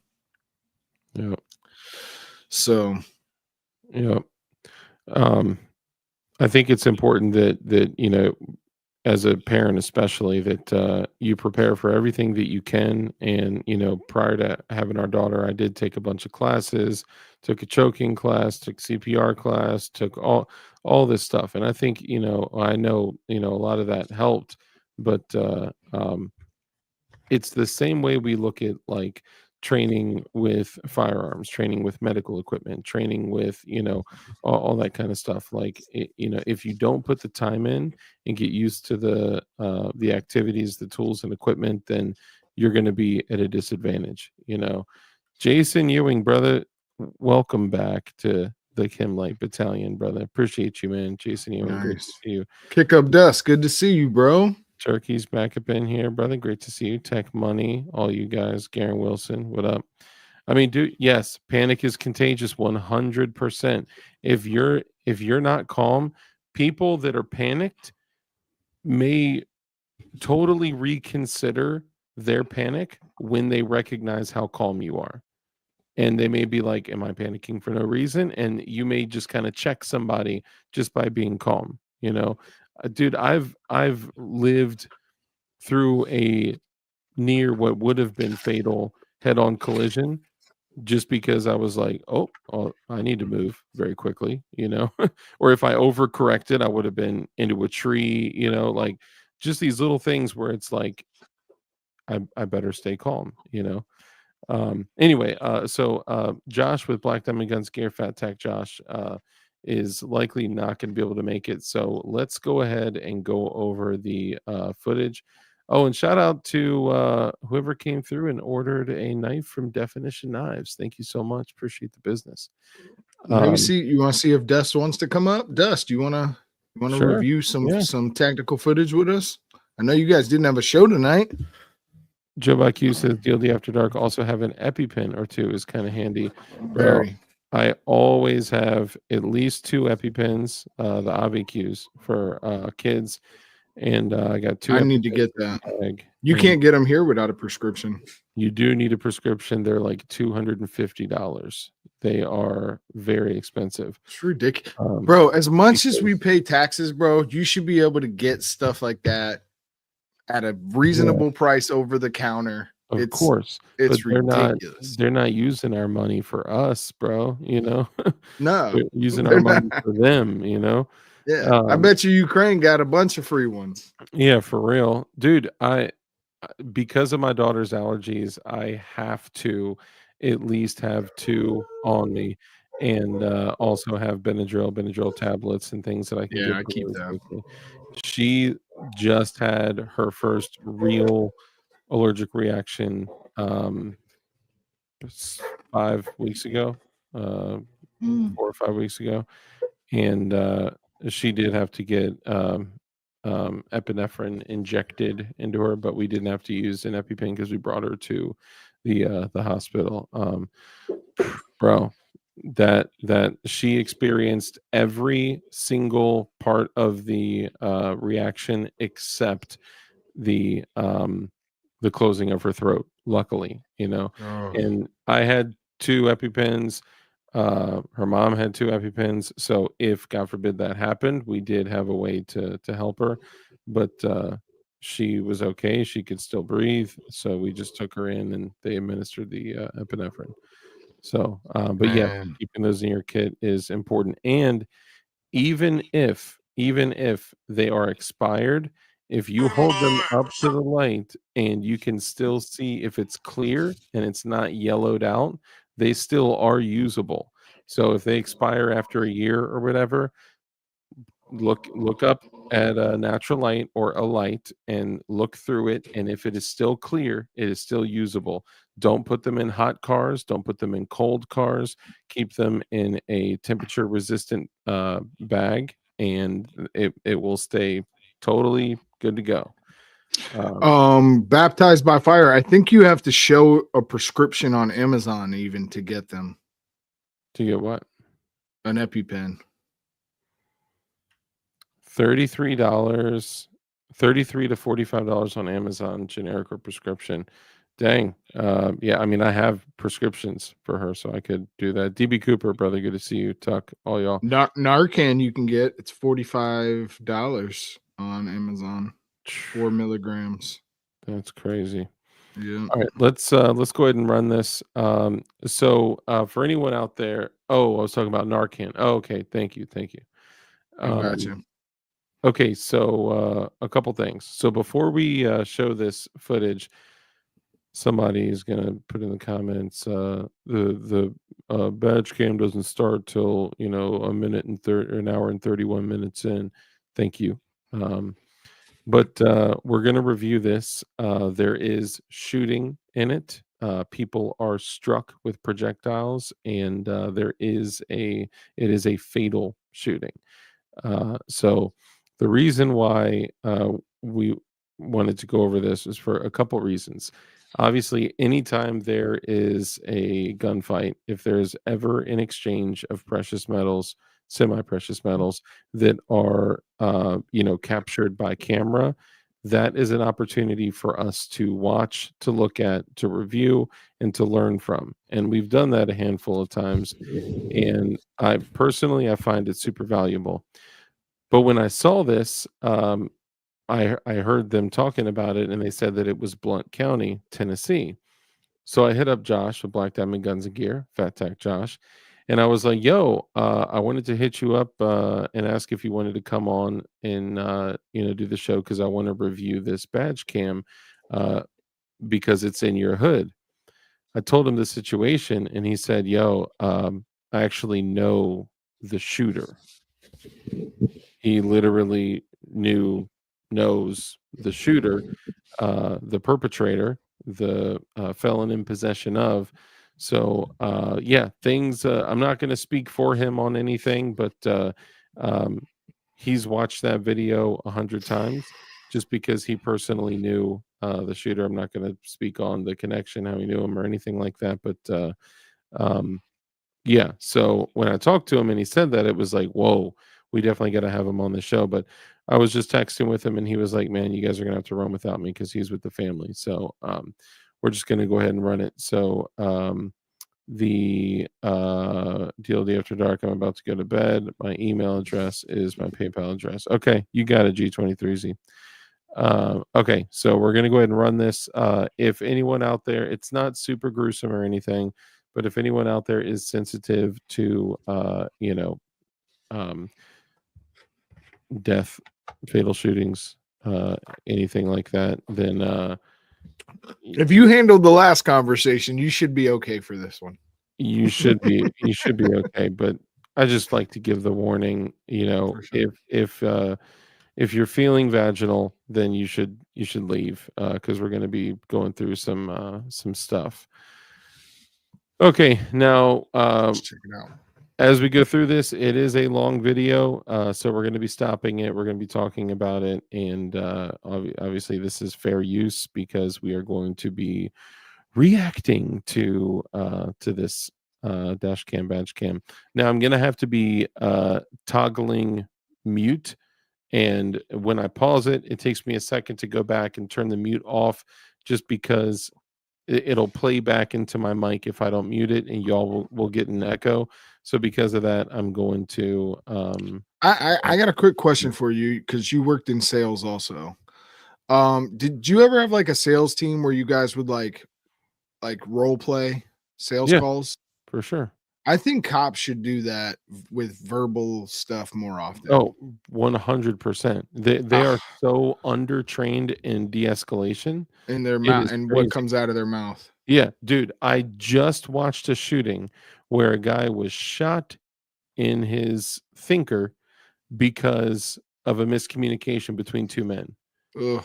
And it turned into a physical altercation, and the guy got tased. He didn't want to keep getting tased, so he grabbed the taser and then he started to go tase the cop, and the cop felt like the only thing that he could do was shoot him in the noodle, and boom, dude was gone. And it was like, dude, if you just may have done things a little differently, you guys wouldn't have gotten in this Is it just situation me at or do all. I think tasers are totally worthless. I mean, in most cases, yes. It has to be. Like if I point my gun at you and you don't do what I say, then I mean, the gun didn't come out at that point. It was tasers are great 0.25% of the time. that's what I'm saying. It's And like overall, if you're worth me having a squad of dudes around you pointing a taser at you, I don't know. I just feel like it might be worth it just to already have your gun out. Like look, you're personally in a better defensive position that it's the like now I have a gun on you. I'm giving you commands. the best thing to do is OC spray Yeah, somebody. that's That better. is, it will take all the fight out of somebody after about 15 to 30 seconds. But see, So the it problem with depends on OC the spray is situation. if you're in a close quarter and You you got to hit take that, it. you got to take it too. You got to take it. And you should be trained on it. You should get exposed to it. You should know how you react to it. But also, once you hose somebody down and bless them with the hot sauce, expect them to run to you and fight you with hot sauce all over them, which then it would put hot sauce all over you. So expect to be exposed. Mike McClune, brother, great to see you.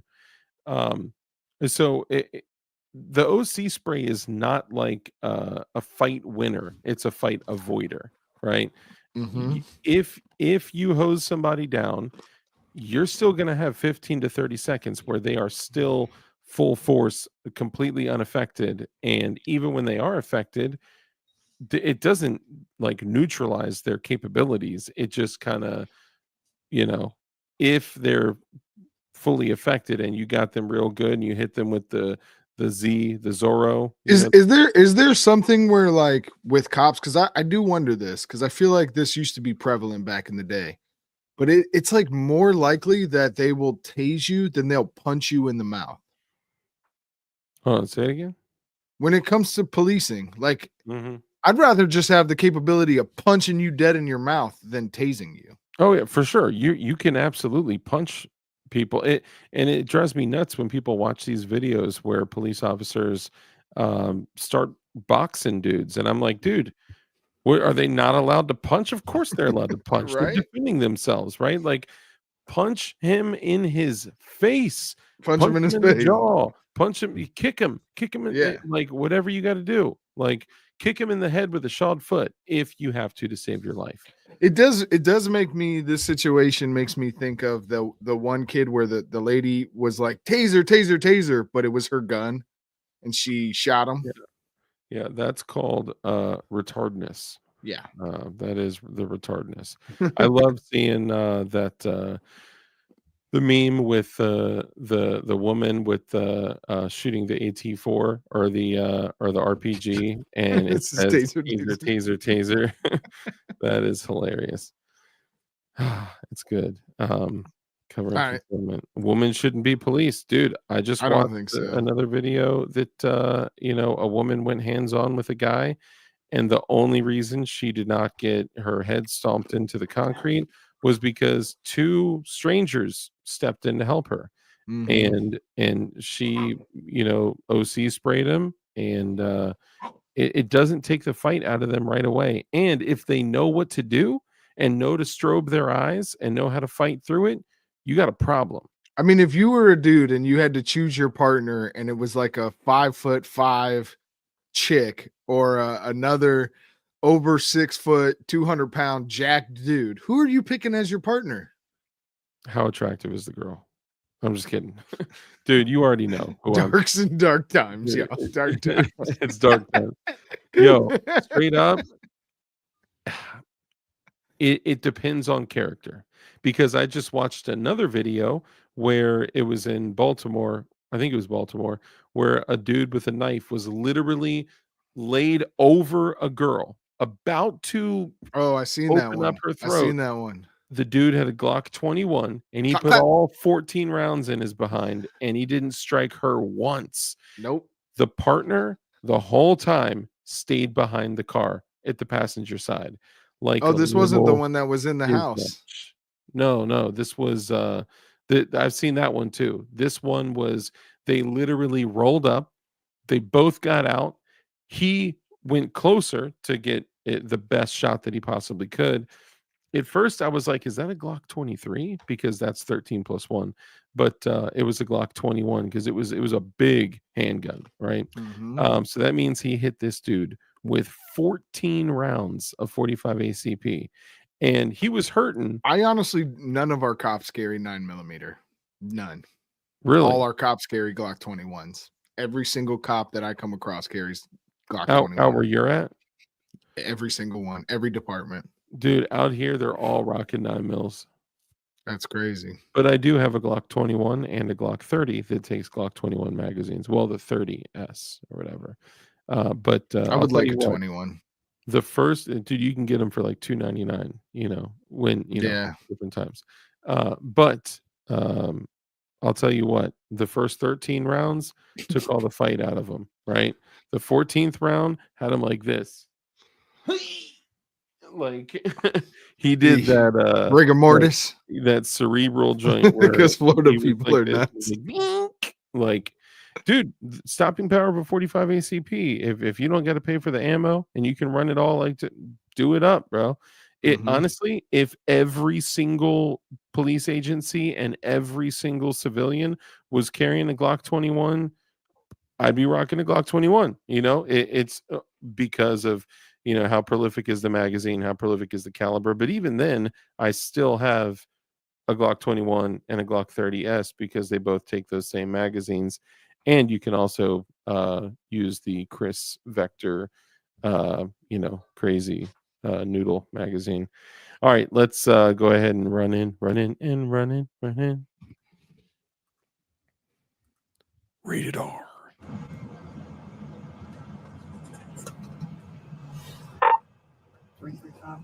Just so you guys know, it takes about 15 plus minutes to get the action going, but I want you guys to hear everything leading up to it. Deputy Eggers. She had Eggers on her face. I do want to add one thing. Shout out to Police Activity. If you guys do not subscribe to Police Activity, I would highly recommend that you do so. They got a lot of great content. Also, there was a little bit more to this, just really quickly. I found out afterwards that there may have been an interaction between the bad guy, we'll call him a bad guy, the perpetrator, and one of the police officers prior to this event happening. So does that mean anything? Were there other things that could have, I don't know. I'm just saying. They were coming from a high school basketball game, and there apparently was a shouting match between the perpetrator and the police officer, and that's coming from someone who knew both of the families. So we'll run it back.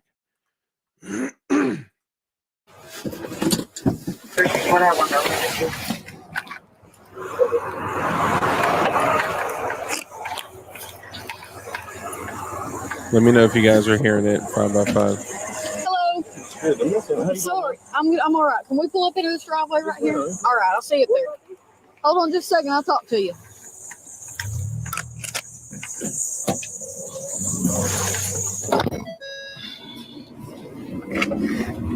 We're pulling out of the roadway.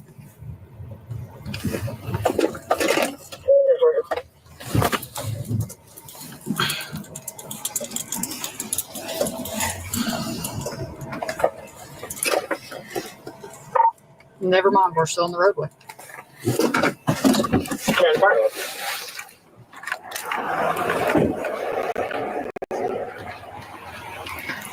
Do me a favor, brother. Pull into the driveway. That way we're all the way out of the road. Okay?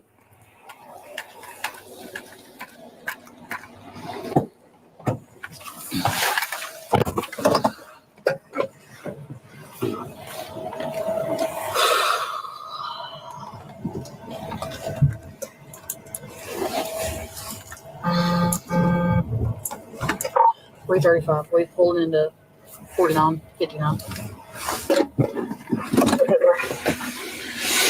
I just want to add really quickly too, for those of you that have been here for a long time, shout out to you. I love all you guys and all the support. We also watched another, we've done this a handful of times. We watched another video where a police officer was rushed and shot multiple times with an AR pistol, like at point blank range, and clearly murdered. This is not that brutal. I just want to say that and let y'all know. So for those of you that are, because I don't think I told you guys last time, like, hey, this is going to be some pretty graphic stuff. This is not that thing. So.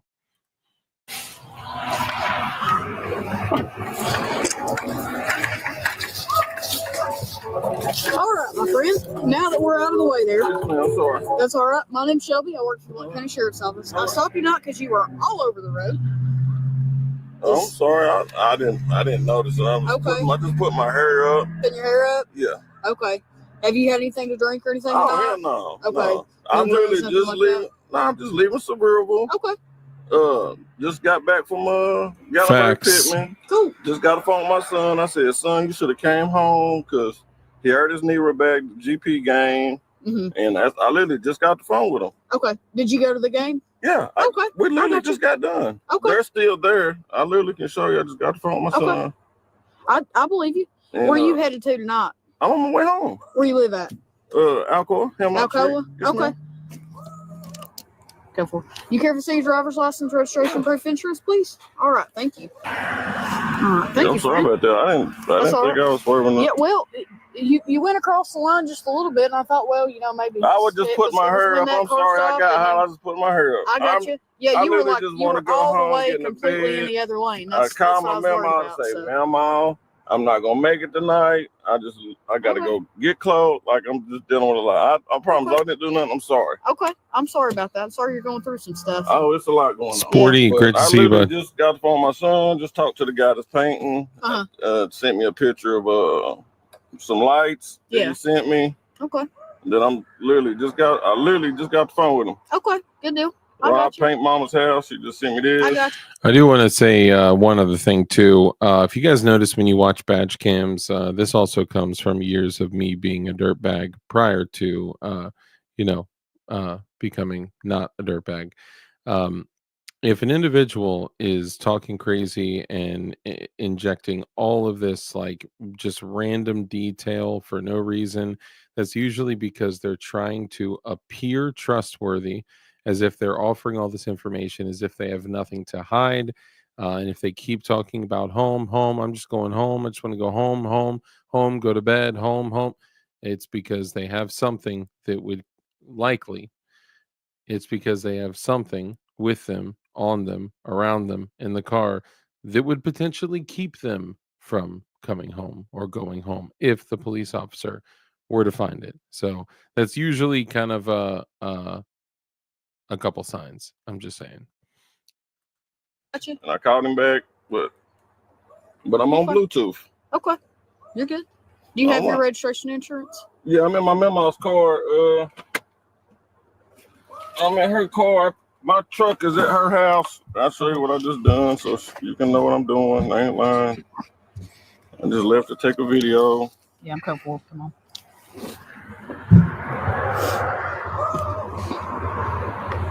I got you. Just took a video. Everything. Yeah, I got you, bro. This is in Suburban. Literally. But think about this. Normies do just want to go home, but normies know that there is nothing that could occur during a traffic stop that would keep them from going home. right?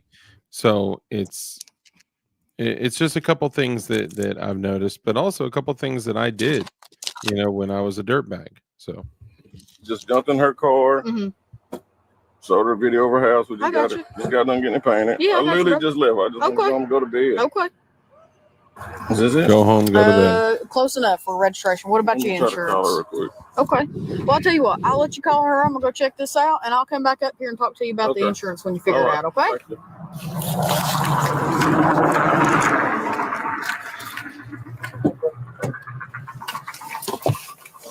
Yep.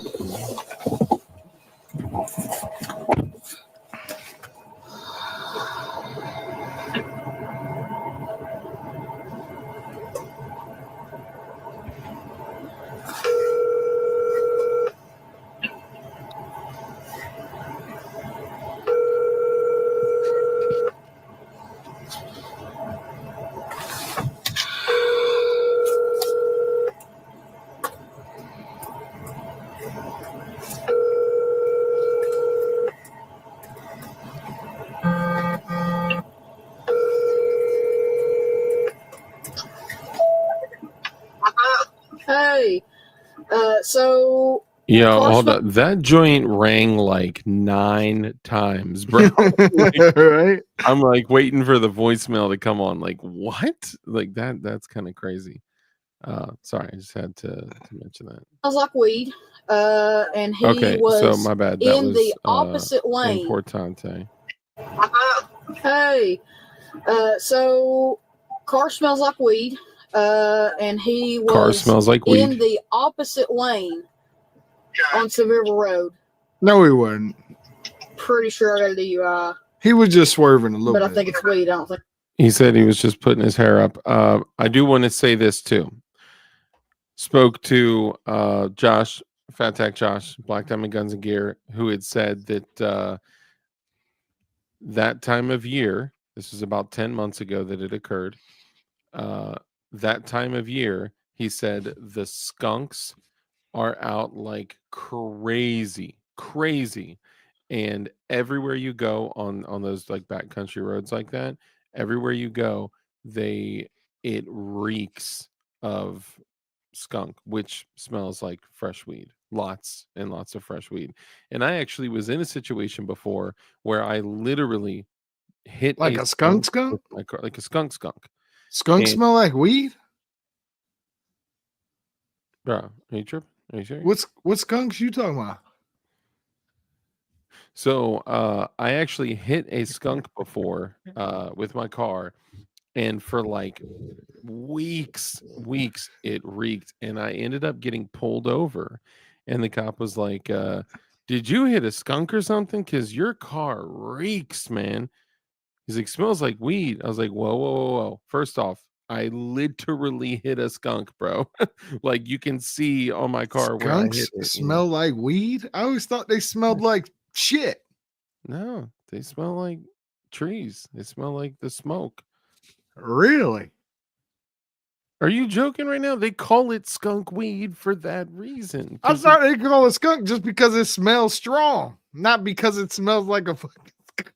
Dude, see, tech skunks smell like that dank. That's why it's called skunk weed. Really? Yep. Hold on. Sorry, but you can't talk yourself out of handcuffs, but sure as hell can talk yourself into them 100%. Absolutely. Techno Man, great to see you. Love seeing all you guys in here. We've been keeping like 80 plus people in live streams, and I love that. You guys are incredible. Love y'all. Yes, aka Skunk Weed. Yes. If you guys know the deal, is that a Cohiba? Light it up. Nah, I'm in my garage. Not When I get all done, bad. I think I'm gonna go outside. I don't smoke in my house, never. You're gonna And burn it up. it's a Romeo and Juliet Reserva Real. Nice. Too many choices, brother. Great to see you. Redneck Pooper. Good to see you. All you guys. Gerald Murray, M. Gaby. Good to see you. All you guys. Love y'all. Shit, I Good talked to my see you, way out fellas. of Good to see getting you, him. fellas. Yo, you and me both, man. I think Same. in most cases you can't talk yourself out of getting arrested unless you're slick as a mug. And you got the grace of God on your side. Yes, facts. Okie dokie. How far from Sugar Road are you? He said, "Okie 4951. dokie." I'm right here next to Destiny Lane. Destiny. A little bit better. Are you Fish, this what side? up? 13 cars or that side? What side are you on? I'm at The town side?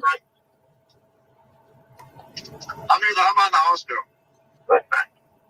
I'm up here past Alfred McCammon and Doc Norton towards out of town, towards Burnett Station. Okay. If you pass Alfred, come on past Alfred McCammon, you'll see my lights. Okay, I'm on my way to you. All right, thanks, brother. I appreciate it. You're welcome. See you. See you. 335. I need backup. I had a middle call. Will you check? There's weed on the scene. Nice, live life. That's what's up. Which one did you get, live life?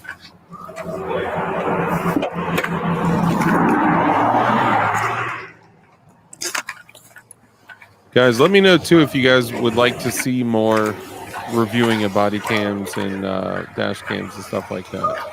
I do. Of I want to see gunfights. it. I like doing it. I love reviewing gunfights. I think it's How'd you super figure that important. paperwork out, brother? Yeah, she said it's paid. She's on the phone. Oh, okay. Go ahead and tell her, Mama. You got the card there? I got a bunch of them, A but bunch of them? they're all formers. Okay, I got you. Dude, hold She said, up. "Go ahead, Okay. Mama." She's like, Bro, Bro. they can pull up your insurance from the. I literally have live life. I have a green advocate up there Ooh. on that wall right now. And let me just tell y'all, I got a little story from some range sessions that I'm going to share with y'all later. And let's just say that I have a go fast slower, totally lawful, 100% lawful, legal go fast slower. And that Anderson, bro, the Anderson front line is pure fire and is already proving itself to me. And I love it. And I can't wait till y'all see it. But there's a story with that. So just, yeah, hang tight. right here. Just remind me to Hey. tell you the Anderson story. Hey, my name's Shelby. I work for the Blount County Sheriff's Office. Oh, this is Jolene Cagle. Nice to hear you. I'd say nice to meet you, but we're not next to each other. I'm on the phone with his mean mom. Doris Field. It's Mammal. She said she works for Mama. Blount County, Mama, not Superior County. Yeah, I don't think I do, man. She works. She works at Okay, I got you. Counties. Oh, I understand. We're all right here next to each other. I get it. but I got them all. They're all just. But yeah, just old ones. Okay. Well, I'll just look through them, see if any of them are valid. This is true. I'm gonna Stifler, leave good to see you. this half with you. I'll take this half. I just forgot, I guess, to put my card, the paper they give us to put in there. Yeah, that's okay. I understand. It happens. Blount As long County. as you run her tags and stuff, it should show It's up, right? technically come back like with the tag. Blount No, a lot of County, times but it they will all come back call with it the tag. Blount It didn't come County. back with the tag. That's the only reason I'm asking you for it. It's one. She's got There's, them all in here. there's that half. There's your old ones. What'd you say, Mama? What didn't come back? The insurance, it's okay. I don't know. I just put my hair up and she said I swear, so I'm sorry. Here you go. Let's see this. See what we can figure out. Yo, you are not lying. She said Bro. you had the time. Gutter Cheese with a 12-month member chat. Thank you so much, brother. He says the cop sounds like Jodie Foster in Silence of the Lambs. I was thinking Sarah Huckabee, boy. She sounds eerie close to Sarah Huckabee. Yeah, for real. Y'all are incredible. You guys are awesome. Yes, I believe he is around that age frame. Yes. I'm tired, but running for her and these dang kids. Yeah. How many kids you got, brother? 5. 5. Yeah. That's too many. And I Leaving just let my 5 kids 15-year-old behind, game. dude's He gonna end up understand getting the what's needle, varsity, too. Yeah. And he has therapy in the morning. I just Okay. had surgery on my knee. Oh, goodness. Well, that's not good. I just literally just called my mom to tell her that Begging for Yeah. any I'm not gonna be able to bring excuse her clothes tonight. I'll bring them to in the get out of morning. there. I got you. I don't know. My I life's a guess I can just mess. hand her all this This stuff. is That's my okay. Meemaw's I'm not car. too worried about it. I got you. You got like 15 insurance cards. Yeah, I'm So literally you're good. perfectly fine though. I'm really just going home. I'm Okay. not She's like, going I home ain't to worried take a about it. shower I'm and about to lay rope down. I'm you not up doing for nothing something wrong. else. I got you. Yeah. Well, I'm gonna tell you this. I am gonna have you step out and hang out with me. Step out for what? So I smell weed in the car. Hey, You ever smoke mute weed in this car? your side, Red Dawn. I think Okay, it's you don't echoing through a smoke little nothing? bit. No. Has anybody ever smoked in the car? Nobody. This is Okay. my grandma's car. Okay. That's I got just you. bogus, man. Okay. Man, Well, I smell it. So what I'm gonna do is I'm gonna have you step out and hang out with me. Okay. My partner's gonna get here. We'll search as long as everything's good. I'll get you home. there ain't no weed in here. Nobody Okay. smokes weed. Don't do me like that now. Okay. Don't do you like what? Why'd you have to stay out? She trying to say she smells weed, man. I'm like, you know I don't smoke weed. No, nobody I know smoke weed. Okay. I didn't accuse you of Like, smoking I weed. just got my kids' backpacks and food. We literally just went to Okay. Okay. That shit shouldn't be allowed, though. exactly. It's been a leather. Okay. That shit I shouldn't agree. be allowed. I agree. Like this, It's a BS way for them to get PC. And they just being messy. It ain't got nothing like it ain't got nothing to do with that, brother. I guarantee you run a dog right here. Going up the dog on this car. Okay. So I'm gonna sit right here. Our and dogs let don't. you run the dog Our on dogs this don't hit on weed, and there's not a dog coming out here. Now, It's why me is and my that? partner. Why wouldn't your dogs hit on weed? Because they don't train No, them on it there's anymore? there's Because no it's refusing. ridiculous? So when I'm I smell, refusing to so when I search, smell, when I man. smell the odor of marijuana, I have probable cause to search the Hey, vehicle. I need you to get a So dog, there's- ma'am. I'm refusing to search. There's no refusing. There's no It depends weed. on the Go state. get the phone and tell them to come over and They could sniff. get away with Okay. that for My sure, partner Joe. is not a dog. Yeah, they My partner's definitely a can get person. away with That's it. on the way. It's just bullshit. I'm Okay. refusing to search. That's fine.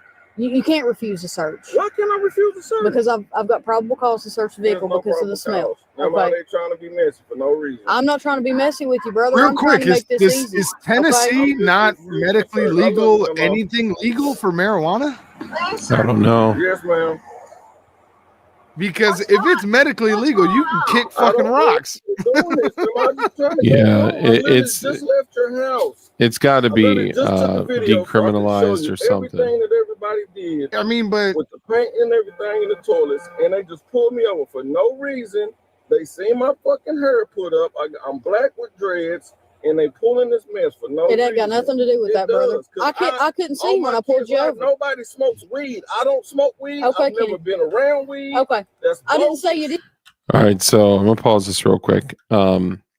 Okay, so ooh, it was said by somebody who, because of the possibility of civil suits and stuff like that, I'm not going to say anything else. I'll say this: it was said by somebody who lives in that area, who may be familiar with some of the people involved, that that there was an encounter between this gentleman, the perpetrator, in the Lexus, and another police officer.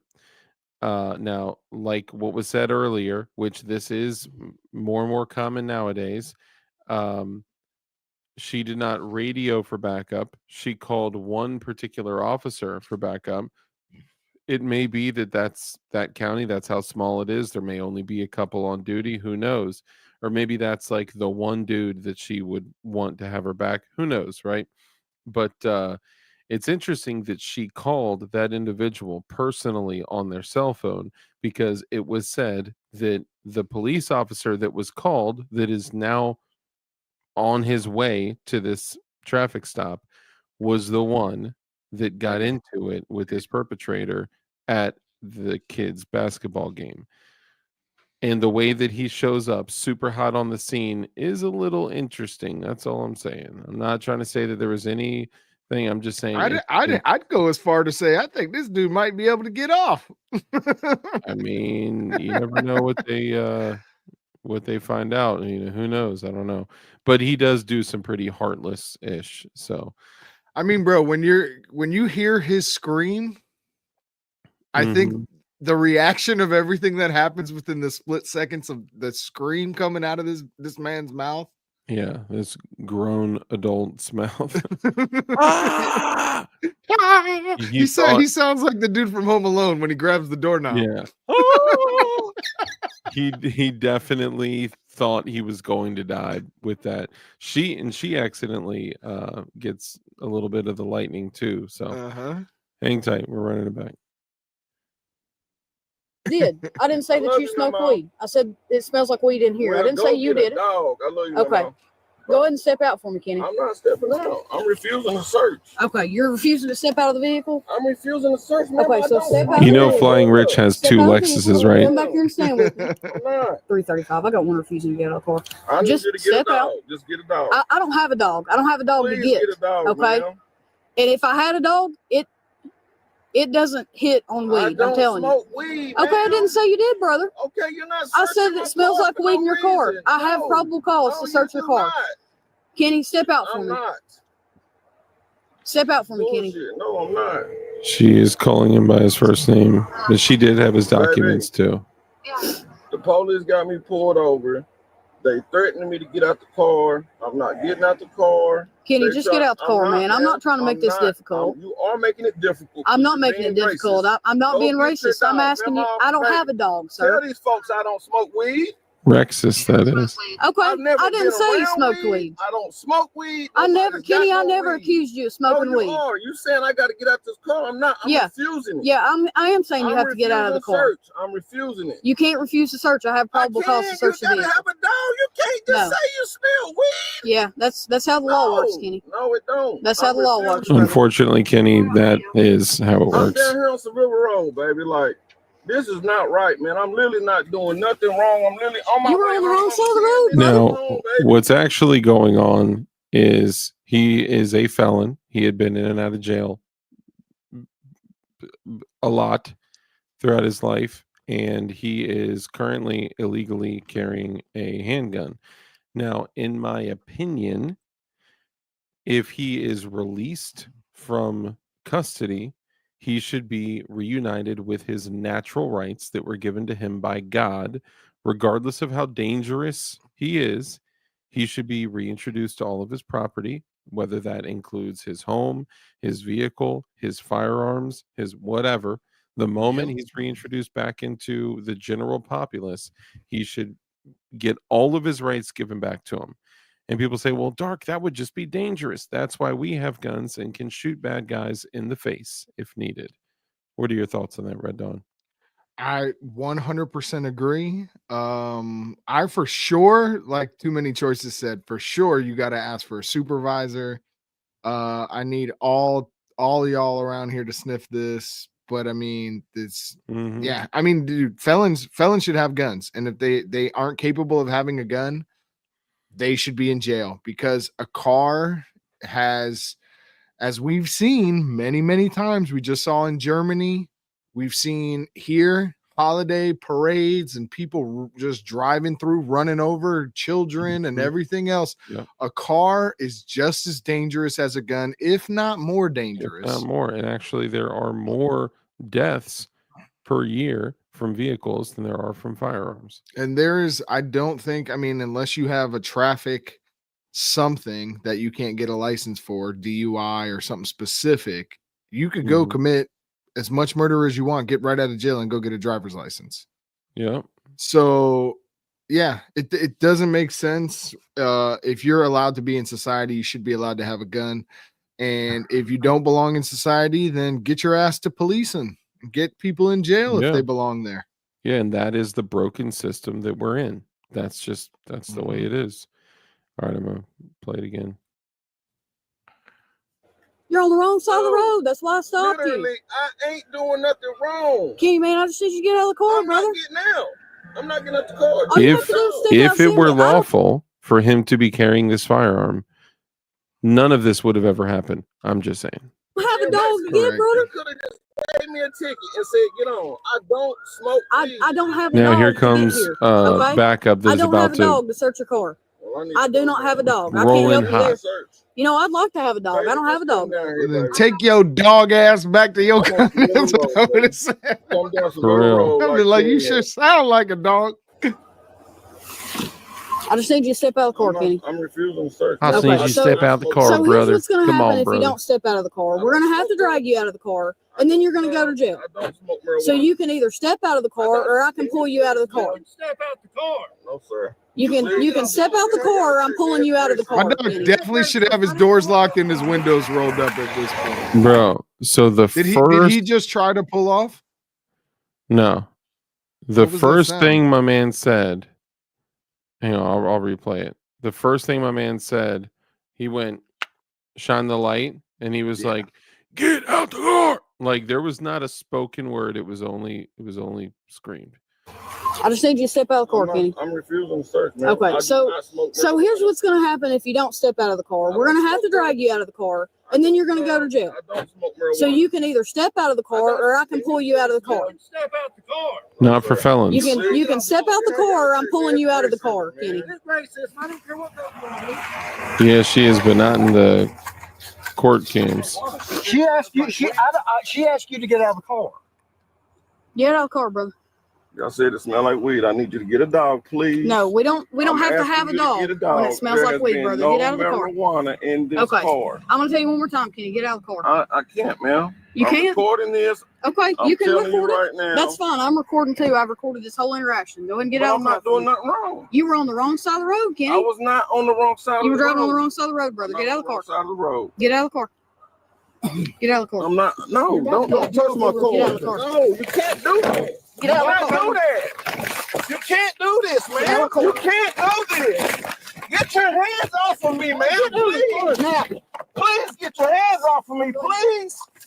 Please. Get out of the car. I'm asking Get out you of to the please car. stop. get out of the car. I'm Now. not doing nothing. All right, now in this moment, think of how chaotic. Just watching the badge cams, the badge cams. Think of how chaotic this moment is. Okay, they are rustling around. He's rustling around in the car. They somehow know each other. We'll just say that allegedly, and they don't know. He has not been searched. Okay, they do not know what he has. They do not know the speed of the access of what he has. They know nothing, and they're not doing a felony stop and telling him to get out. They are all up in his business. They're basically making their gear communal gear. When you get into a situation that close quarters, your gear becomes our gear. So they got to take it super easy with that shit, especially in a high stress, chaotic environment. Wrong. Hey, put it out of the car. Please. Now. Please, I'm not doing nothing wrong. Out of the car. car. Please, can I answer my No. call? No, get out of the car. Please. Now. Out of the car. I'm not doing nothing wrong. Get out of the Why are car. y'all doing this to me, man? Why are you doing this to me? Get out of the car, man. We got one taser, Kenny. I'm not doing nothing Get wrong. out of the car, Kenny. This is not my car. I'm not doing nothing I didn't wrong. say it was your car. Get out of the car, Kenny. Go ahead, hit him. Out of the car. That was a taser deployment. What are you doing that for? Taser deployed. Get out of the car. Car. Oh, Get out of the car, bro. I didn't do nothing. Get I didn't do nothing. Get Kenny, you better open the Please door. don't do this to me. You're about to get Please. it again. You're gonna get it in, Please. Kenny.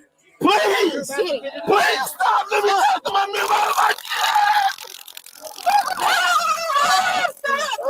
I'm just gonna taste. Why did he shut the door?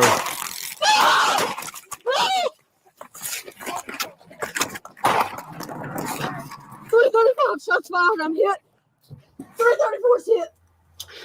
All right, so I'm gonna run that I back. real bet y'all quick. rethinking your fucking life right now.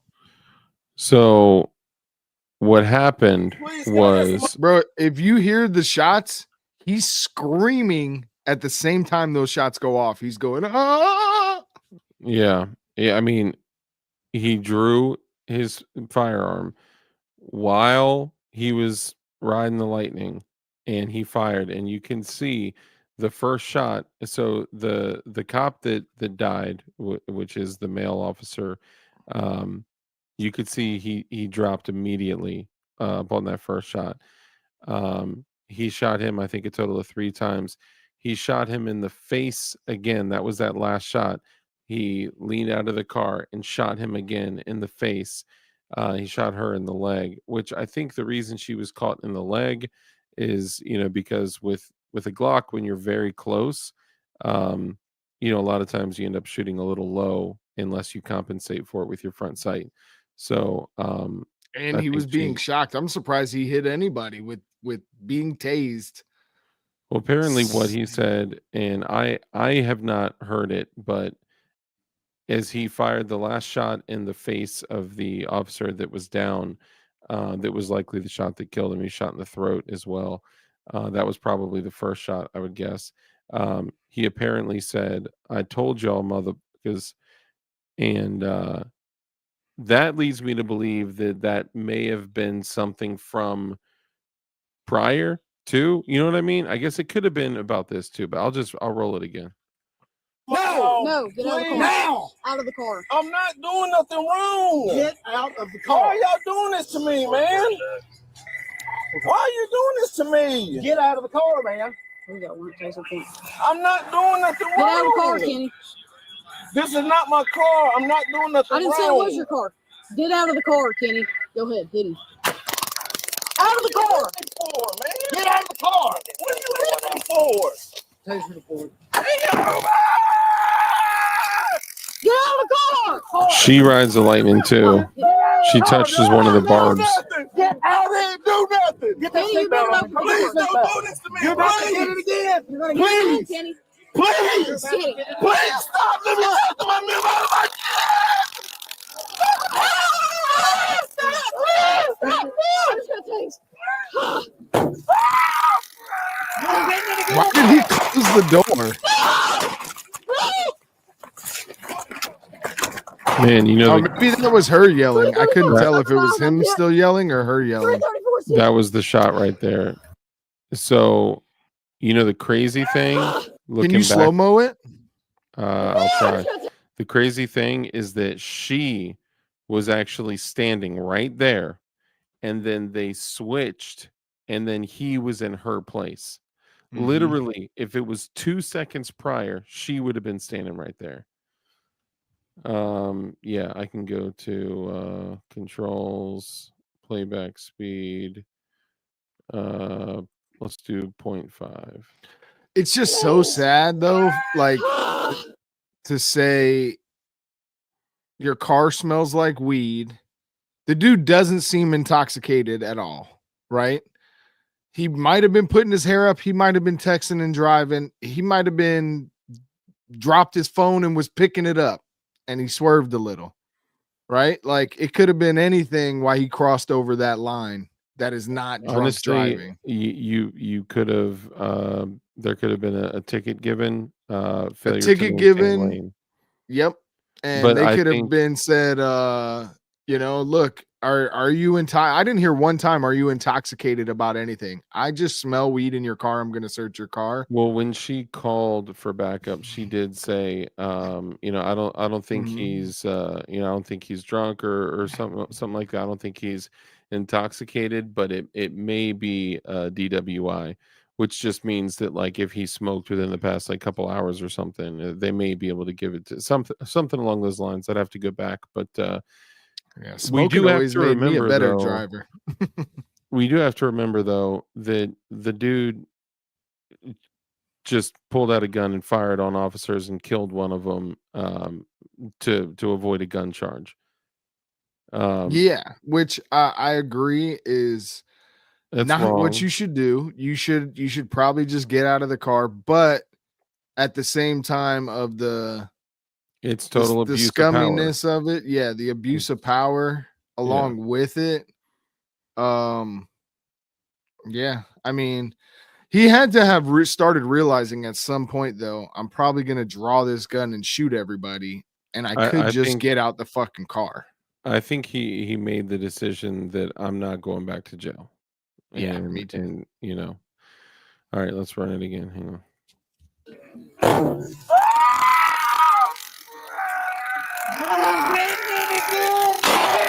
Highly stupid by that cop too. It was almost like he wanted to watch him be tortured by being tased, and then was like, "I'm gonna watch you be shocked." And now I just got clapped. I'm so smart. I'm hit.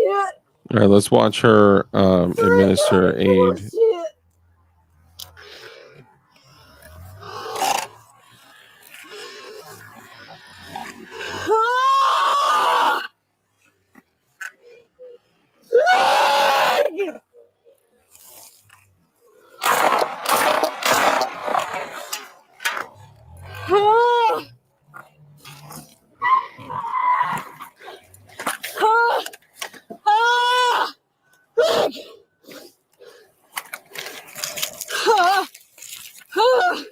Could you imagine a civilian walking up right now after just hearing gunshots to be like, "What y'all doing?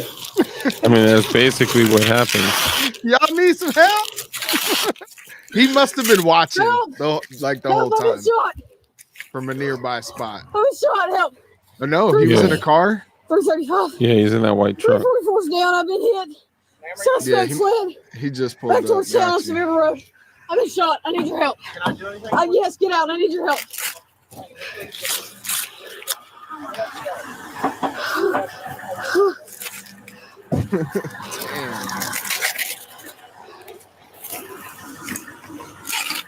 She got that bitch on there.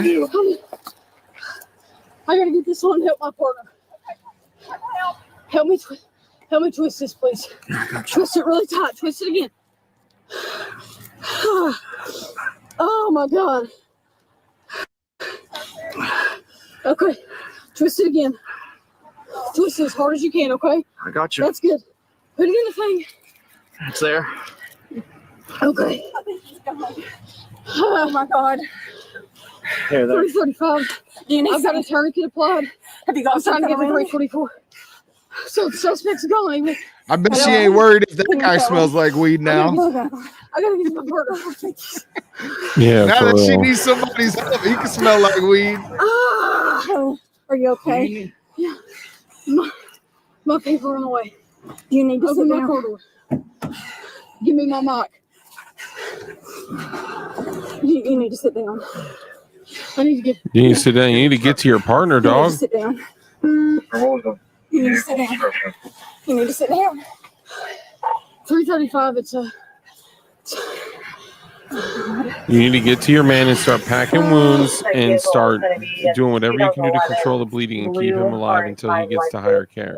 100%. No, she just left Come the on, people please. and the civilian old lady go over check on him. 335. Yeah, and she was about to drape her jacket 344's down. I over him the can't get first to time him. she saw him. He might be gone already though. But your partner should be the one going to check on that. Oh, I'm sorry. I'm up here. No, I'm gonna back up. What? Oh, hold up. Is that your I only missed places that. in the leg? Burp? Hold That's up. all I feel. That burp right there? Yeah. You're not breathing? Oh, I'm sorry. I'm up here. I'm gonna back up. What? Is that your only places in the leg?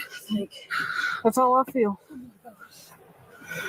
That's what I was saying, Rad Dog. I'm like, I bet she don't care if anybody else smells like weed now at all. Yo, why are you not going to your partner? You need to sit down. He's leaking. He is leaking right now. Bro, that's why I said a woman partner, bro, they will leave your ass hanging. I couldn't even see what kind of car it was. 306, we have channel 2 open. Channel 2 is now open. Hold on. She said she couldn't even see what kind of what it was. I believe the vehicle's on 20. I couldn't even see what kind of car it was. No. 306, we have channel 2 open. No, not that was the Oh, woman who that's said the that. woman. Okay. Yeah. Is now open. She's 306, covering how far out are the you? bullet wound I so hear she doesn't have to someone. look at it. We got units about 3 or 4 minutes out from you. Yeah, so what Jova said, looks like he's DOA, no movement. So if you look at the first shot, I think that severed his cerebral cord or brainstem. because they did say he was shot in the throat, and you don't drop like that unless you lose function of your spine, and I would guess that something like that happened, or it was such a what would the term be, like a I forgot what the term is, but such an effective, like a catastrophic shot that you sever the brainstem or hit the spine or something. I mean, this is a small target, and you have a lot of important stuff in there. So This is why, honestly, though, tasers, to me, the taser in this situation was fucking retarded. What were you gonna do? Tase this yeah. big dude until what? He I decided, mean, like, I'm just gonna get out now. They shut the after door on him. Like the tactics were yeah, there was didn't make sense. Like, and if you were gonna force this dude, if you were like, all right, he doesn't want to get out of the car, it's just me and you here on the side of the road. he still had his seatbelt on, dude. Yeah, I would have called another 4 dudes and said, look, surround his car with guns if we're gonna get this guy out. Yeah. But, and I'm not saying that they should have escalated it to They that also didn't situation. have lethal cover, right? They had 2 tasers on them. That is the ultimate mistake. If you have less than lethal, you have to have lethal coverage. I'm not saying anything that the police did was right. Okay, I'm not saying. I'm just saying Yeah. from a tactics standpoint. Yeah, like if he's got the taser pointed at the guy, she should have her gun out 100%. Yeah. And where did she back up to? Where was she going when he started tasing that second time and closed the door? She was already, her camera from the footage when he got shot, she was a good 10 feet back. Yeah, she had backed up and they had like lassoed position. They had like basically changed positions, and she was so she was originally here, he was originally here, and then they kind of switched like this, and she had backed up. I guess I don't know how she ended up getting caught in the leg, but let's let the rest of this go and let's see what it is. I did not hear that burp the first time around. She could have even issued like the question is what was she searching for? Like the car smells like It weed. sounded like fresh weed, like trafficking or dealing, like that kind of thing. I feel you. I mean, I'm not giving it validity. I'm just saying I think that's what she thought. No, I understand. I'm just trying to think. Yeah. I'm just like, dude, is it worth it? Traffic stops are stupid to me. In general, I think traffic stops are dumb. I think that dangerous. Unless you're having like a high-speed chase, that should be the only kind of pullover. Like you shouldn't get pulled over for certain little shit. I just don't. I think human beings are driving the cars, not robots. If you roll through a stop sign or you crossed over the line a little bit when there was no traffic coming because, like I said, maybe you're grabbing your phone. I've seen cops drive like shit. No one can pull them over. I've seen it a lot. Yeah. Yeah, I don't think you can pull someone over in a high-speed chase, but I think I know what you're saying. Like, dangerous, felonious activity. Like, yeah. All right, let's let it run. I'm 3 miles out. Stay nice. I hear him. 335. I think I'm about to go unconscious. 344's down. I can't get to him. Work on the Shelby. Hold on. That's what it was, Rad Dog. She got zapped and she started walking away from the whole scene. 306 John Center, open up channel 2 for everybody else. Get that vehicle description out on channel 2. Dude. She said she can't get to him. She was just moving a minute ago. She might be harder for her to move with the tourniquet. It's her shit's winding down. Right here. I'm okay. I'm okay. Take care of Greg. Take care of Greg. Take care of Greg. Come on. I can't, brother. I don't think I can. Come on, help me get her in the car. Her adrenaline's starting to wear down. She's got the shakes. She's feeling weak. All right, where are you shot? Just on the leg? Let me help. So she said she can't get to him. It's her own leg. Man, that's Right here.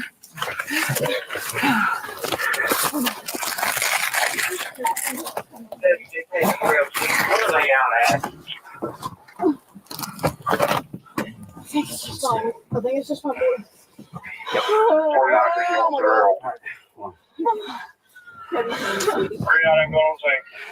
It's gonna hurt. I know. Okay, so they put it on correctly. That's what I'm hearing. And tighten that bitch up a little bit. Yeah, somebody finally put it on correctly. While the other deputy is still lying there with zero attention. Oh, I thought someone was running to him, but they're not. So how many minutes? How many minutes?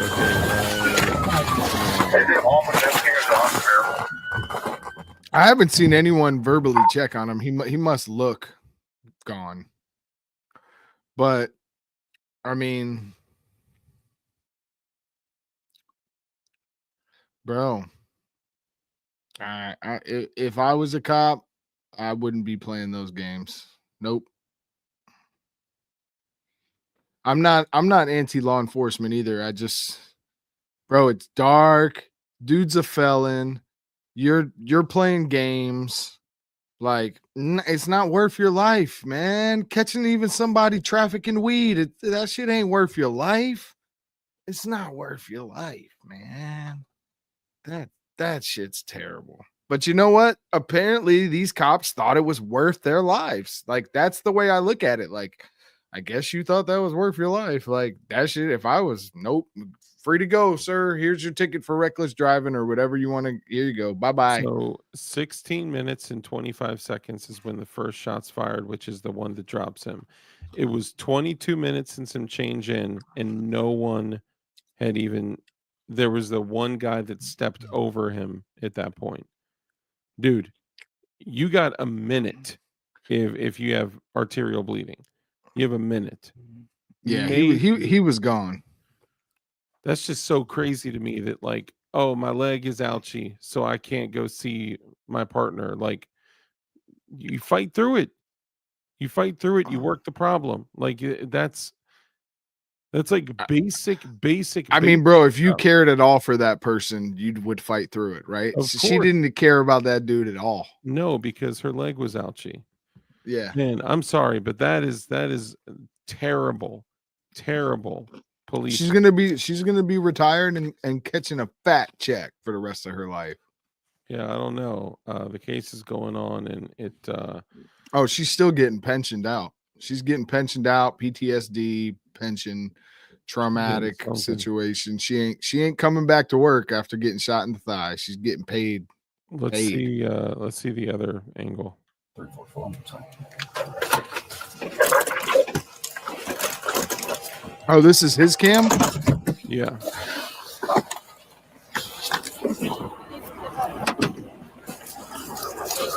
So here's what's going to happen if you don't step out. You're going I don't smoke marijuana. So you can either step out of the car. I don't. Or I Can you please? You can step out the car. No, sir. Damn. You will get out of the car. Hey, y'all treat me as racism, man. This racism. I don't care what color you are, dude.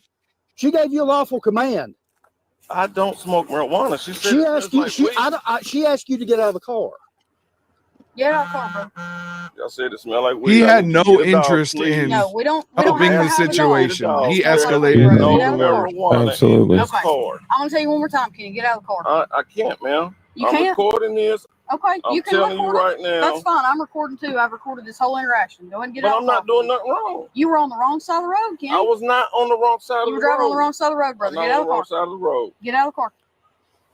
Get out of the car. I'm not. No. You're about to go to jail for refusing. No, you can't do that. You're about to go. You can't do this, man. You can't do this. Get your hands off of me, man. Please. Please get your hands off of me, please. Please. Get out of the car. Get your ass out of the car. She wasn't moving his ass at all. Out of the car. Now. Please, I'm not doing nothing wrong. Get out of the car. Please, can I answer my No. phone? No. Get out of the car. Now. Pause it real quick. Pause it real quick. Get out of the car. Why y'all doing this to me, man? So he could have clapped both of them right there. Yeah. These cops had no regard for their life. They had no regard for each other's lives as partners on a scene. Yeah. She's literally sitting there empty-handed right now. empty-handed. No lethal And coverage when he's got less than lethal. This is a disaster from a tactics standpoint. disaster. Yeah, and honestly, when she was trying to pull him out and he was like, just tase him, and she stopped and backed out, they would have been better off if she were to continue to try failing at pulling him out. And honestly, look, I'll be real. Look, so after this incident, it took them 5 days to find him. 5 days to find him. He killed that cop and he shot that other cop. That is bad, wrong. That is absolutely terrible. Okay, that I think most of us would agree that that's wrong. Some people, I see some people saying that that was basically just self defense. Um, I mean, look, if I mean, ultimately, by the Constitution, I do believe that was self-defense. If we want to go into like local laws and like you should just obey cops and they could say what they want, I and mean, yeah, I would I get it. rather. In a courtroom and all that, the cops are usually going to win the case. That's just how the world works. But overall, in my opinion, like if we go to common law, right to travel, you write that ticket, you let the dude keep going. Anything past that, saying you sniff something is, you know, I know it's he bullshit. I know it's yeah, bullshit. I disagree with it, and I think that anything that's governmental overreach is bullshit. I'm just saying. law exists. You can't just kill people because I agree. I agree with that too, to Tavino. But my point is he was being tased when it happened. The dude wasn't getting out the car. So the option was at some point you have to put a gun on the man. And I don't know. I don't know. I So think that smelling weed is not probable cause. Saying that you just smell weed when no one on earth knows if you're I telling the mean, truth it or is, not. but it should not be. It Yeah, 100% should not be, but it is in most cases. it is. I'm trying to look at it in from both perspectives from a neutral standpoint. Um, you basically in the driver's situation and the perpetrator situation, you have two choices: either say F it all and start blasting, or be like, all right, look, I'm a felon, I got a gun on me, and take your 10 years, do 70% of 10 years, or whatever, 85%. With good time you probably get out in 6 years, whatever. But dude's got 5 kids. All right, he's been in and out of jail his Yeah. whole life, right? You have the families of all the family members of the killed police officer that were impacted by this. You have the family members of the woman that was shot, who didn't do her job. You have the 5 kids and all the extended family members of all the. I mean, you're talking like dozens and dozens and dozens of people that will be affected for the rest of their lives because he didn't want to catch a charge. Because I definitely think the perpetrator was 100% in the wrong, for the record. He's 10,000% in the wrong. However, it's just sad that it got to that point, and I feel bad that cops who are in control. I didn't do that with my hand. I'm thinking too much. But cops who are in control of these situations, you are the one in the power to not have that happen. Like you don't have to have it happen that way. And it did appear many times in this watching this that they had no regard for their own lives or their partner who was with them. They had no regard. They were more focused on being bullies than they were focused on doing the right thing. And when you do that, you might fuck around and find out. And even as a cop, it's irrelevant to me. Cops, whether they're cops or not, it makes no difference. They're human beings, yeah, in my opinion. I get And that. I get that. yeah, and I care for all of them, but like you should not put yourself in that position in the first place. And you know what? Or if you do Maybe put yourself in that position and you are a felon carrying a gun, you got to be willing to accept the consequences, whether that's going out in a blaze of glory or taking, catching a charge and going to jail. So Josh texted me and said, I can't be on the show, but so in Tennessee, the law is if you kill a police officer, you get the needle. That's it, death Wow. penalty. Also, Greg, who was the one that died, was an officer since 2020, and the female was only 2 years in. Super novices. I Super mean, novel. You could tell. you could tell. You could tell. There was barely any communication between the two of them. They like I've seen more calculation in training exercises, and they were not. I mean, there would have been no reason that you have non-lethal cover with no lethal cover. The moment that somebody is refusing to obey commands like that, you have to have. You can't tell me that neither one of them had that gut feeling that something is wrong or something is going to go wrong.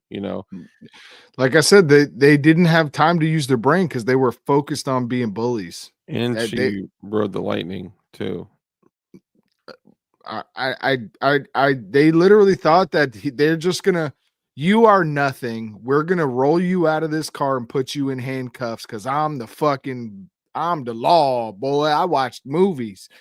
This shit ain't a movie, and you might just get clapped. So you should be very, very careful on how you treat other people, man. Like it's a sad situation all around. It's sad for this guy's life. He's going to get the needle. It's sad that man lost his life. The lady, it's sad. She's sad. She's a sad individual, in my opinion. It's sad that she took around. She shouldn't have been. It's probably good she's not on the force anymore because I guarantee Yeah. she's not. Yeah. But and it's also highlighting the whole thing about felons and firearms. Like, let's be real. And I told Josh this last night. We were talking about it. I was like, dude, if felons and firearms wasn't a thing, he just would have been like, hey, just let you know, I do have a firearm in here. Oh, that's okay. Like it just the fact that it was such an issue, he was willing to kill or die over it. And felons that are released from prison should be able to be reintroduced to their property. If they're let free, then they should be reintroduced to their rights and their property. And that's a failure of our failed system that we're in. But let's see. This is where it's about to pop off again from the other angle. Real quick, Tuck says, I smell weed like 30 times a day. Dude, I'm in traffic all the time. I smell weed all the time. I can tell if the car in front of me is smoking weed. People, and here you can have a medical card. I don't know if that means you can just smoke and drive. I don't know. It appears that way, to tell you the truth. Honestly, out here, people just smoke and drive. And dude, a dude will come out on like a deck or balcony or something and like hit a one hitter, and the whole neighborhood reeks. Like, it's not like back in the day when you can hide it. Like, the stuff they got nowadays is like straight funk, and it's just like, woo. That's why I voted against legalizing it here, because I have kids now and we're at the park. Like, I'm not trying to have you roll up to the park and be like, I can just smoke weed in your kids' faces and around your kids and no one can stop me. Because I would probably punch someone in their fucking mouth. So if it's not legal, it prevents me from wanting to punch someone in their mouth. And I don't smoke anymore. And I smoked for 100 years when it wasn't even medically legal. So, bro, be an adult, go in your house, do shit smart. Do shit smart. You don't need to walk around in public and smoke trees. It's kind of ridiculous, to tell you the truth. That's my opinion. Josh with Black Diamond Guns and Gear text, but it is the law by Penn versus Mims. If an officer asks you to exit the vehicle, then you have to exit the vehicle. So that's not entirely true. If it is a lawful order to exit the vehicle, then you must exit the vehicle. Pennsylvania versus Mims is you have to obey a lawful order to exit the vehicle, meaning that if you get pulled over and when the cop walks up to the window and they say, hey, get out the car, you do not have to get out of the car. Now, if they say this is a lawful order, get out of the car, because you probably don't want to be, OC sprayed, beat up, shot, whatever, you can say, like, out of fear of being kidnapped, hurt, murdered, whatever, I'll get out of the car, but I want you to know that I'm doing this against my will by force. Like, this is not a lawful order. But in this case, because she smelled marijuana, which is just what she said. Supposedly. Yeah, I don't know if that's true or not, right? That's she could have been smelling the skunks like we talked about earlier, right? So whatever it was, because she said she smells marijuana, in that case, her saying get out of the car, that is a lawful order by police standard, Mhm. which is Pennsylvania versus Mims. So It was definitely lawful. Unfortunately, that's the law. And okay, so weed is still illegal in Tennessee. Josh just text that. So yeah, so illegal? it's still illegal. Yes. So and Josh, No, yeah, I do agree. Like so, Pennsylvania versus Mims is a Supreme Court case law for lawful orders, and in this case, it was a lawful order. You know, whether there may have been holes in it, or maybe because we heard that there was an interaction prior to this event, maybe there was something else. I don't know. Allegedly, I don't know anything, but I'm just saying. this one. So I said, I just Googled, does Tennessee have medical marijuana? Is it legal? And it says, yes, Tennessee legalized medical Oh, he marijuana in said medical. 2014. Yeah, he The said medical is legal. Yeah. So, I mean, essentially, your car could smell like weed. You could smell like weed. But he would have to show a medical card. Why didn't they ask for that? Oh, he actually said if he would have produced a card, then it would have been fine. I'm gonna go out on a limb and guess that he did not have a medical card. All right, so tips from the streets. You never smoke in a car. You never let your car smell like trees. Don't be that guy who buys fucking, what's it called that everyone uses? Especially OZ. if you're riding around dirty and Don't ride around dirty. That's the only place you get caught. And C, if you're gonna still smoke weed, even if you buy it on the street, have your medical card, because that'll get you out of a lot of trouble. Yeah. Have it. Yeah. All right, let's let this run. Why are you doing this to me? Get out of the car, man. I'm not doing nothing wrong. Get out of the car, Kenny. This is not my car. I'm not doing nothing Towards wrong. the end, before I quit a long time ago, I only ahead, smoked hit at home. Out of the car. Man. Get out of the car. What are you Taser deployed. Oh, he shut his own door. The first time. I didn't do nothing. I didn't do nothing. Get that seatbelt on him. Go Please get the don't seatbelt. do this to me. You're about to get it again. Please. And she This gets is where it. she gets it. Stop. Let me talk to my man. Oh my God. Get him out. I just got taste. He closed it. The guy closed it. Oh, shit. I told you, motherfucker. Oh, he did. Oh, I didn't hear that. Told you, motherfuckers. Damn, you can still hear him all the way from there, because it's that guy's body. No, that's a dash cam now. Yo, those were over the hood. Those were not even close. That car was so close to her. How did she miss it? They would have been rolling away with. I'd have lit that car the fuck up. Dude, that would have been Dunzo. Man, that's crazy. That's crazy, bro. Look, dude, value your life. Your life is not worth money. It's not worth anything. Your life, treating people right, is very important in this life. It's very important. It will take you very far into your old age. If you treat people right, don't do dumb shit, and value your life. Even in tactical situations, value your life. You are not bulletproof. You are not a movie. Life is not a movie. If you are going to use force on another person, you need to use tactics. I don't care if it's a fist fight. I don't care if it's a gunfight. I don't care what it is. Even if you need to tactically know what you're doing. Even if you're like fleeing and evading something, like if you don't use basic tactics, like that just shows the lack of training. The end is near. Beware. What's up, bud? Good to see you. He says it will always be a lawful order as it's always for officer safety, and you can't prove the cop did or didn't feel safe. So it's not necessarily true. They can't say for my safety, get out of the car.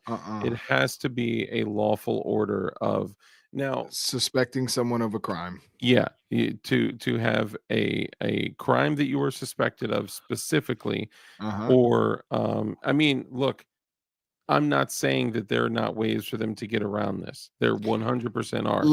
You fit the description is the perfect one, right? You fit the description, you know, whatever. But man, it still isn't worth just like some mowing down. people say you should hand them your CCW license when you hand them your license, which I have done, and it got me off before.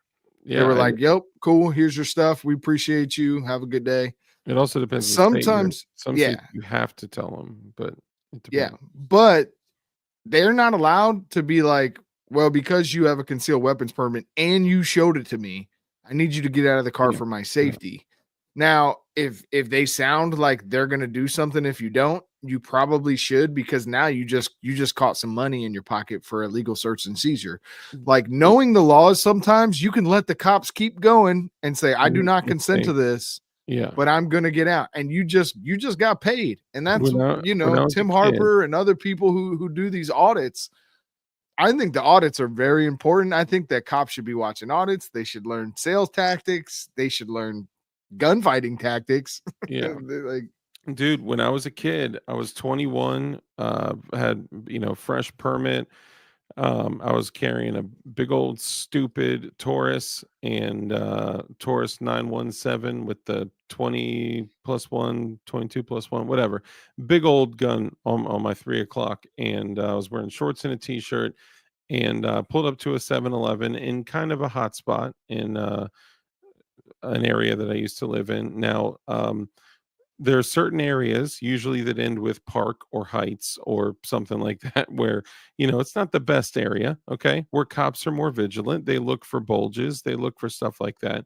And I think this cop made me. He saw that I was carrying, and he was watching me. So I pulled up, got out of the car, went into the 7-Eleven, got something to drink, came out, got in my car. I wasn't riding dirty or anything like that, because I was going out that night. And when you go out, you don't ride around dirty, because, you know, I was much smarter at this stage of my life. Anyway, there may have been one tablet of something hanging around that is known to calm people down. And I may have been like, oh shit, and then ate it, which had me very calm throughout the interaction. Anyway, I've eaten weed before. dude, Well, yeah. Glug, glug, glug, glug, glug. It's funny what you can accomplish when you absolutely need to, or else.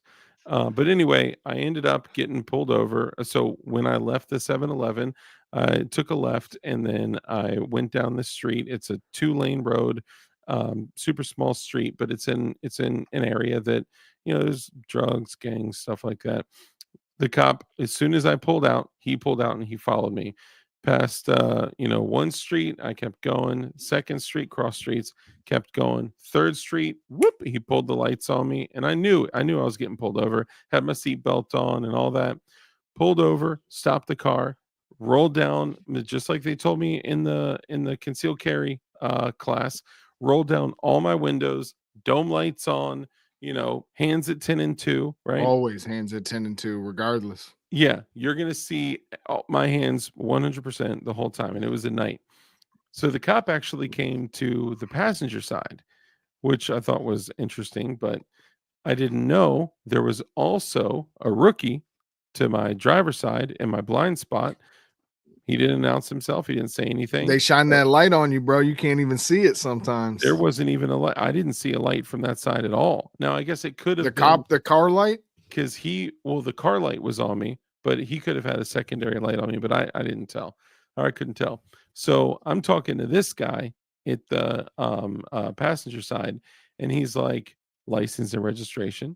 And I said, you know, sure. May I ask why you're pulling me over? He said, window tint, license and registration. And I was like, okay. Before I get that, I want to let you know that I have my permit to carry a concealed handgun, and I do have a handgun right the moment that I said that, I heard swipe. This dude drew his handgun, walked up on me like this to my driver's side, handgun directly pointed at my face. And this is back when they had the HK USPs, the 40 cals. Bro, I have never been so freaking terrified. Well, there's a couple of times I was more terrified, but this dude was pointing a gun directly at me, saying, "Do not move, do not move, do not." The old timer was super chill, and he was like, "Look, relax with your left hand, take off your seatbelt." And then he's like, "Do not move, take off your seatbelt, do not move, take off your seat."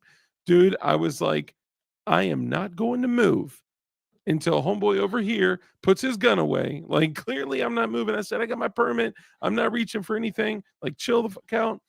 And then the old timer told him to put his gun away. And then they were like, "Where's the gun?" I was like, "It's on my right side, on the right side of my hip. I'm not touching for anything. I'm not reaching for anything." Bro, they pulled me out of the car, handcuffed me, took my gun, emptied it, threw it in the trunk, searched my entire car without my permission, nothing at all. And I had no idea about rights or anything at all at that point. Like, Right? I didn't either. I've had weird set, yeah, Could have might made some money back then. for real. So, and they probably aren't even with the force anymore. So I'm just like, yeah, whatever. Go ahead. Search my car. Do whatever you want. Because anything that you're going to do is better than me almost dying 2 minutes ago. Right. So do whatever you want. Search my entire car, tear everything apart.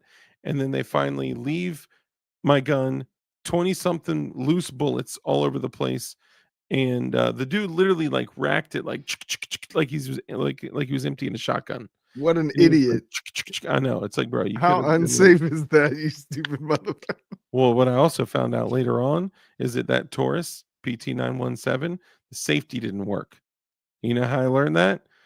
Dropped a Bic pin in there and Yeah. fired it with the safety up, and the pin shot out of that thing.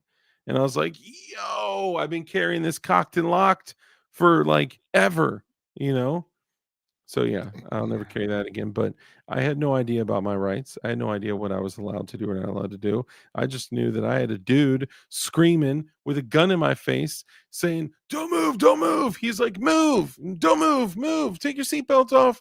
I'm like, dude, imagine if I was like, "Take my seatbelt off." Okay. As I just told you, I got a handgun on the right side of my How head. many people announce they have a handgun and then use it? That's Like, what if you I'm were saying. going to use your handgun, you wouldn't be like, "Sir, I have my license to carry a weapon." I think he was kind of far away and he was probably looking in the car, not paying attention. And then he probably just heard like, "I have a gun," or "I have a handgun." And then Maybe. was like, "Panic, panic." I'm like, I'm going to treat every situation differently now. I don't think I did anything wrong in that situation, but No. dude, they did. Robert They- Ham, I agree with what Robert Ham said. He said he refuses to exit the car because he is a felon in possession of a firearm in the car. And Yeah. I agree, but I think you should assume those things as an officer. You should be like, why isn't this guy getting out of the car? There's something You- in there. Yeah. Yeah, you see his background, and this is my thing. I could give a shit if you got drugs. If we find them, cool. But your drugs can't shoot me in my face. So I'm gonna assume that you got a gun regardless of the Yeah. situation, and I'm not gonna do those type of Dude, tactics. Everything is dangerous. What's up, Dust? Everyone is dangerous. Everyone's hands are dangerous. Everyone's pockets are dangerous. Everyone's waistband is dangerous. And that's how I carry myself as a civilian. That's what I'm Like, saying. when I'm walking through the mall, I'm looking at people's waistbands, their printing, their pockets, their hands. I don't care. I don't know their I'm looking background. I at didn't their run eyes. anything on them. Yeah. On them. I'm just looking at them and like, that I don't person have could have a handgun right now. computers running everyone's driver's No. license plates and all that. What's up? And if Doug? you saw someone acting like you were in the mall and you saw someone popping off, mouthing, going nuts, your guard would level up and you would either move. You wouldn't just be like, "Sir, let me calm you down." Like, nope. I'm gonna take a good angle and kind of, in every situation you have to use a level of tact. Yeah. What's up, Dusty? Shit, chilling, bro. What's Chilling. happening? What do you think about this video that we've reviewed this evening? I'm not gonna even lie. I was on and off. I completely missed it. I was Gotcha. off, and then I would hop back on, and then I was off, and then hop back on, and then I took a nap, and then I got up, and I was like, "It's still on," and I can't sleep.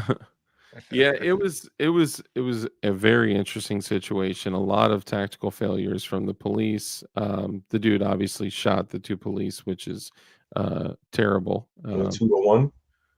Yeah. Yeah, he killed one and injured the other.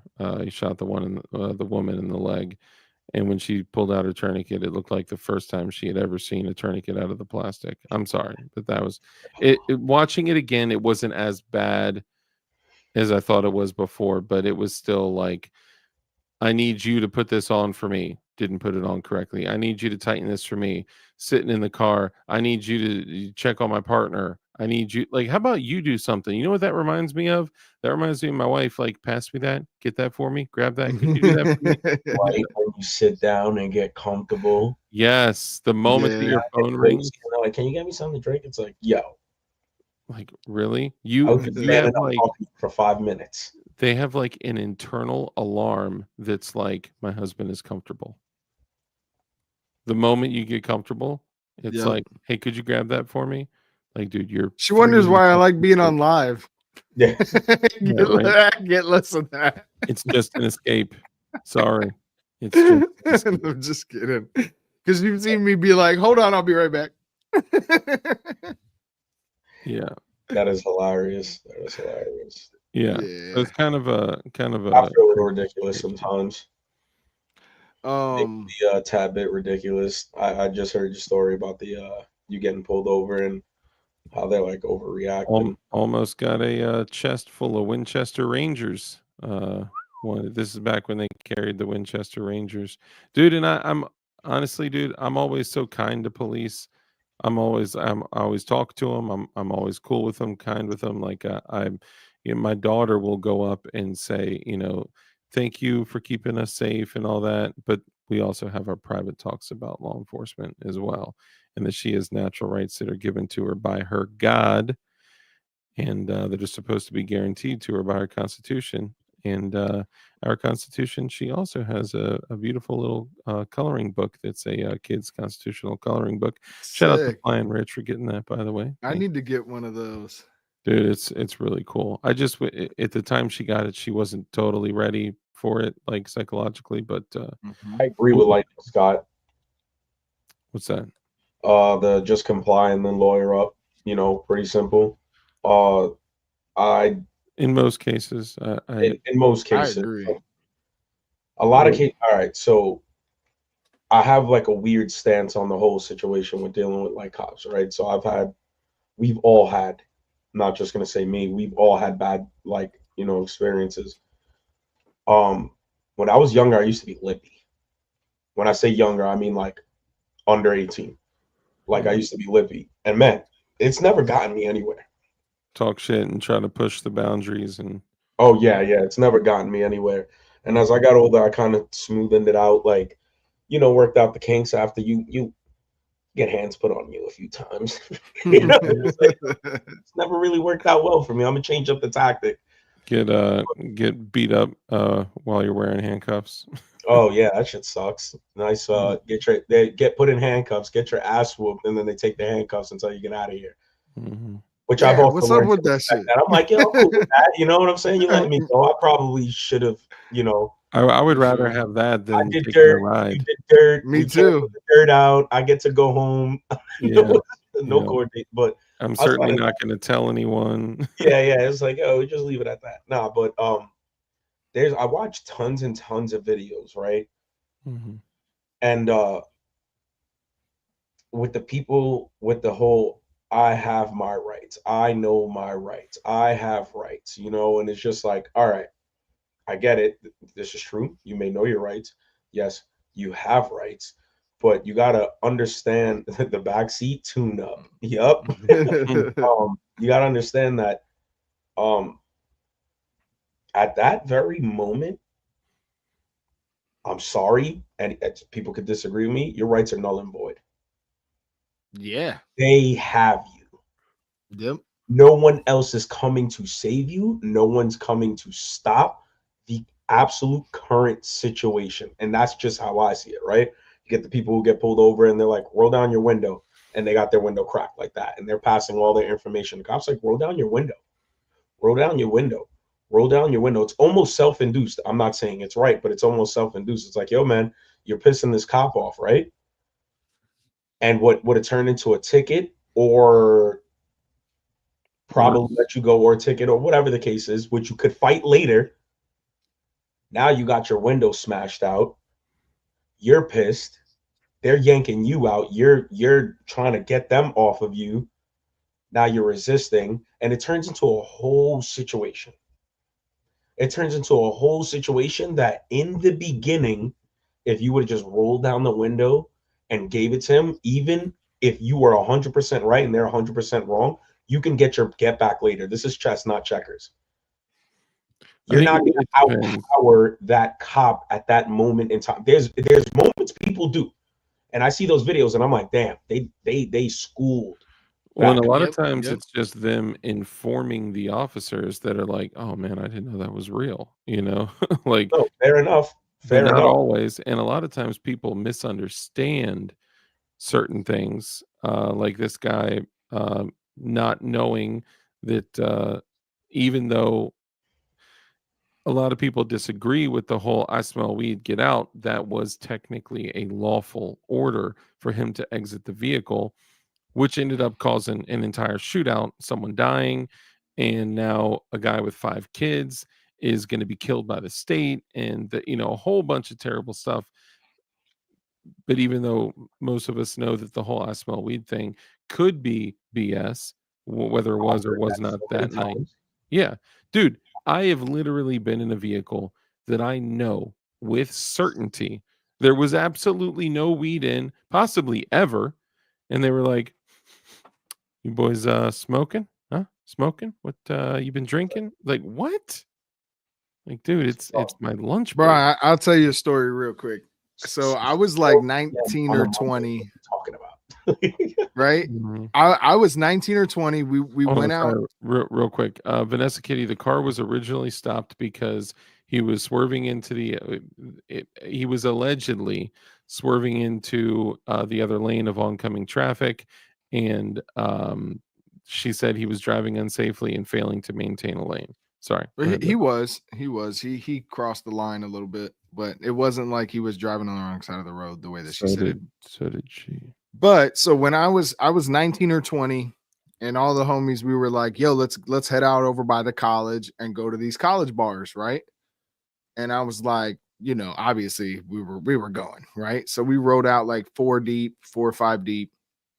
And we took my buddy's car, and I was like, if you're gonna drink, like, I'll drive us home, because like I really didn't drink like that. I smoked, we did some other stuff, but I didn't drink.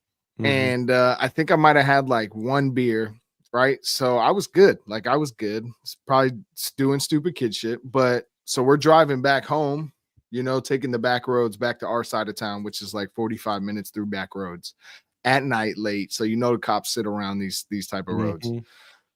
We get pulled over, and the cops like, all right, so where y'all going? What y'all doing? I was like, we went out to this spot over here or whatever. And so he's like, so how much have you had to drink? And I was like, I really didn't drink anything. I had 1 beer tonight. Like, I'm good. I'm driving everybody home. And he's like, but you're not 21.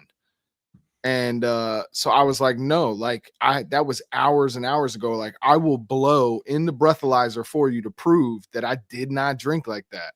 Right. So he gives me the breathalyzer, and I blow like a 0.006, like way below the legal limit. That even if I was 21, they would have had to be like, you were 21, but because you weren't 21, you had to be 0.00. Yeah. So he gave me I think it was a DUI or a DWI, and I ended up getting it off my record, but they took my license away. I went to a DUI class, and everyone has to stand up and be like, so what did you do and what did you blow?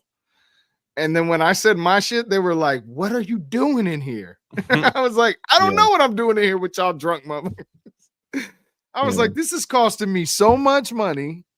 Lost my license for 6 months to a year. Yep. And like I just, bro, there's just so many things in society that it's like, dude, out here in Virginia now, if you get 3 DUIs, the third one is a felony, and you lose your license for like at least a 10 full years or year. something. Yeah, it's at least a full year, but it's something like crazy like that. Yeah. I mean, but like, dude, it was ridiculous. Like to me, I think cops should be more like, bro, you're not getting the keys back. Y'all call your parents and have them come pick you up. Instead of being like, you know what? I'm going to cause you a lot of financial trouble. I'm going to cause you this, because at the end of the day, they like the whole making it a racket and like ruining people's lives, bro, is just not cool. It's not cool that now kids who are young and impressionable look at you like you're fucking scum because you just cost them so much time, money, and stress instead of looking out for them. And there's a lot of situations that I've even been in. That's just one, but there's a lot of situations where it's like, dude, you could have made this situation an extreme learning lesson. Instead, you turned it into like making me feel like all kinds of shit over a year, you know? Yeah, Or dude, or even longer. I learned after a while, even if I was young, dumb, run around doing dirt, like I learned that the place that they grab you is obviously A, getting snitched on, right? But B, the place that they grab you is in your vehicle going from Always. point A to point B. And it's always a traffic stop. Even if you got snitched on, it's always a traffic stop. They will grab you with a marked car, and then the UCs roll up and all the undercover narcs swarm you. And it's like, yeah, no, this wasn't this wasn't a regular traffic stop. And I've been in that Traffic situation. stop with 14 cops, huh?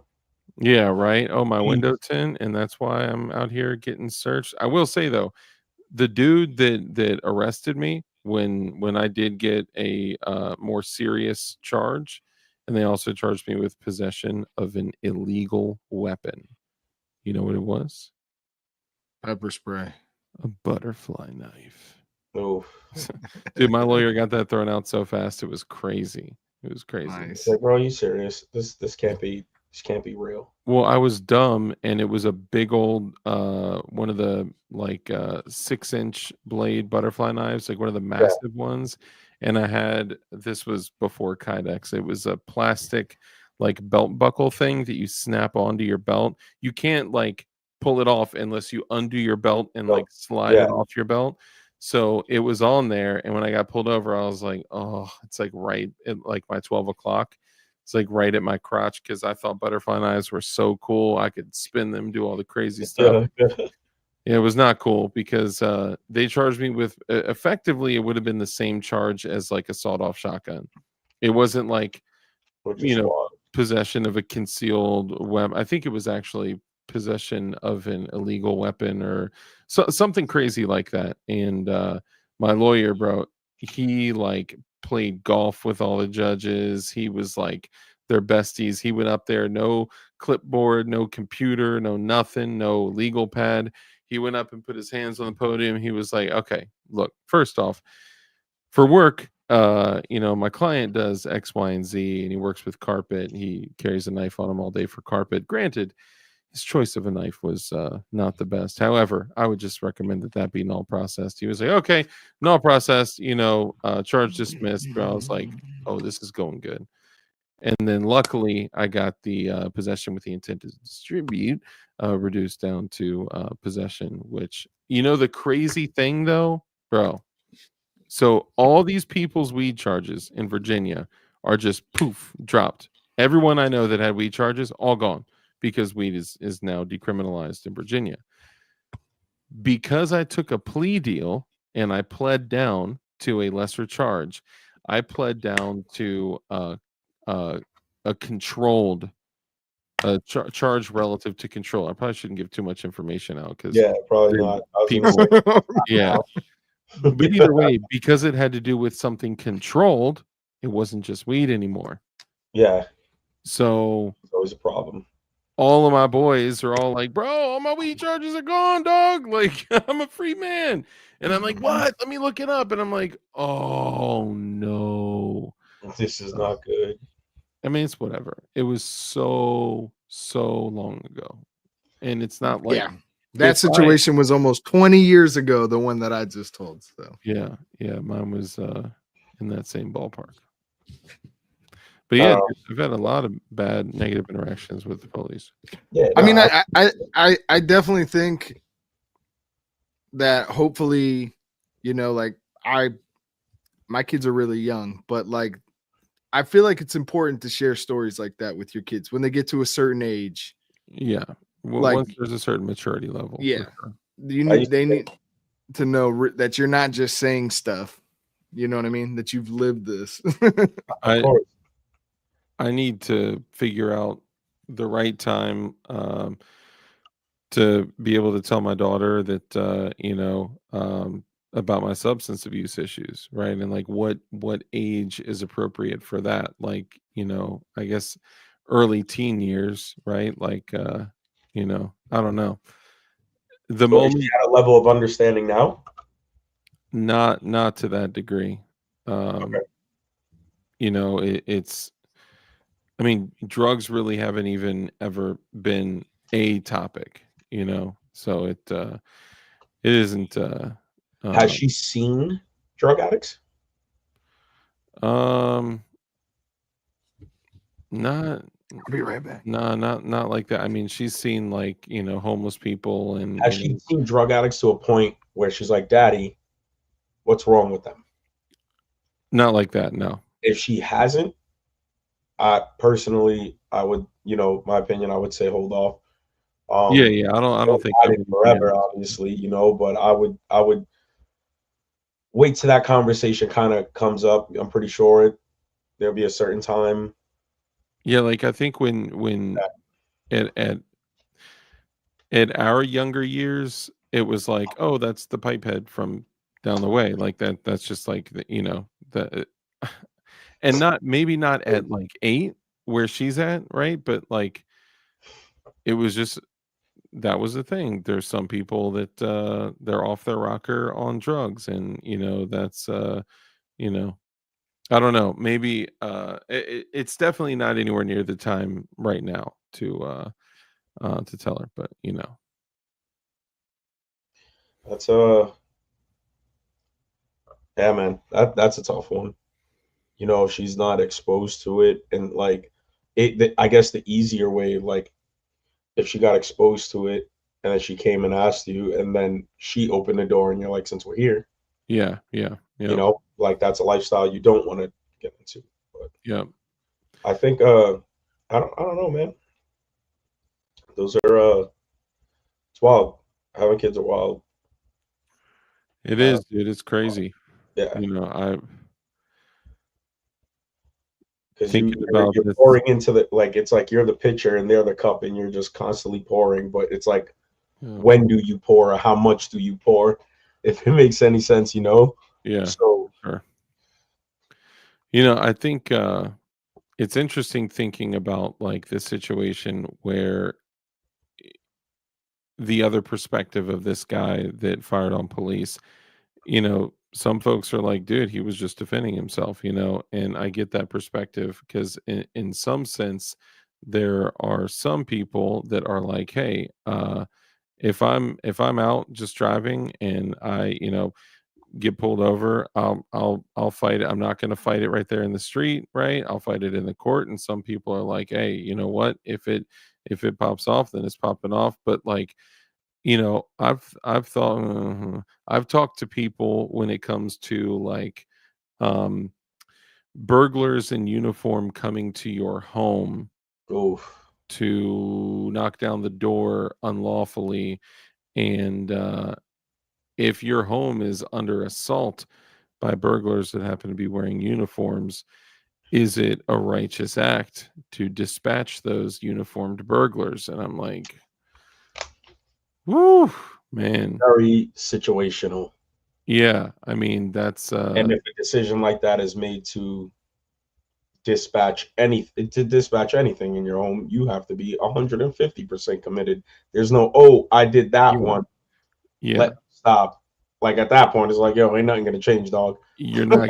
I'm just saying, like, ain't nothing And gonna you're- change at this point. You're done. Yeah, and you're not getting out, right? It's not if you've ever played that version of Call of Duty, not the multiplayer one, where it's like, press start for endless waves of enemies. Like Yeah, bro. that's what it Like, is. Yes. There is no winning. There is no end. It is endless waves of enemies, and they keep getting stronger until you're surrounded by the juggernauts, and it's like that's it. That's it. It's a wrap. You're like, oh shit, we're at 5 stars. Yeah, right. Yeah. There's helicopters out here. Yes. I need to drive out into the ocean. Drive out. 5 stars. That's it. Shit gets crazy. Yeah. I don't know. I used to get pulled over. Well, I still get pulled over from time to time, like every now and then, but it's nothing serious.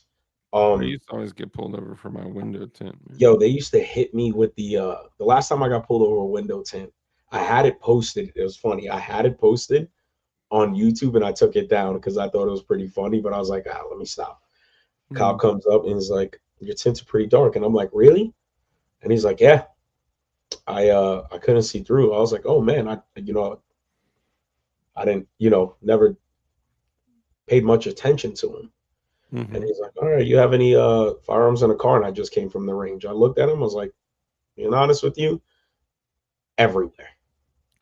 He was in West Virginia, and he just looked at me. He's like, oh yeah. And I was like, yeah, and license, registration, proof of insurance, concealed carry, gave all that. I had the MD arsenal hat on, and he was just like, he just fucking let me go. And I was just like, oh, that was a bullshit pullover.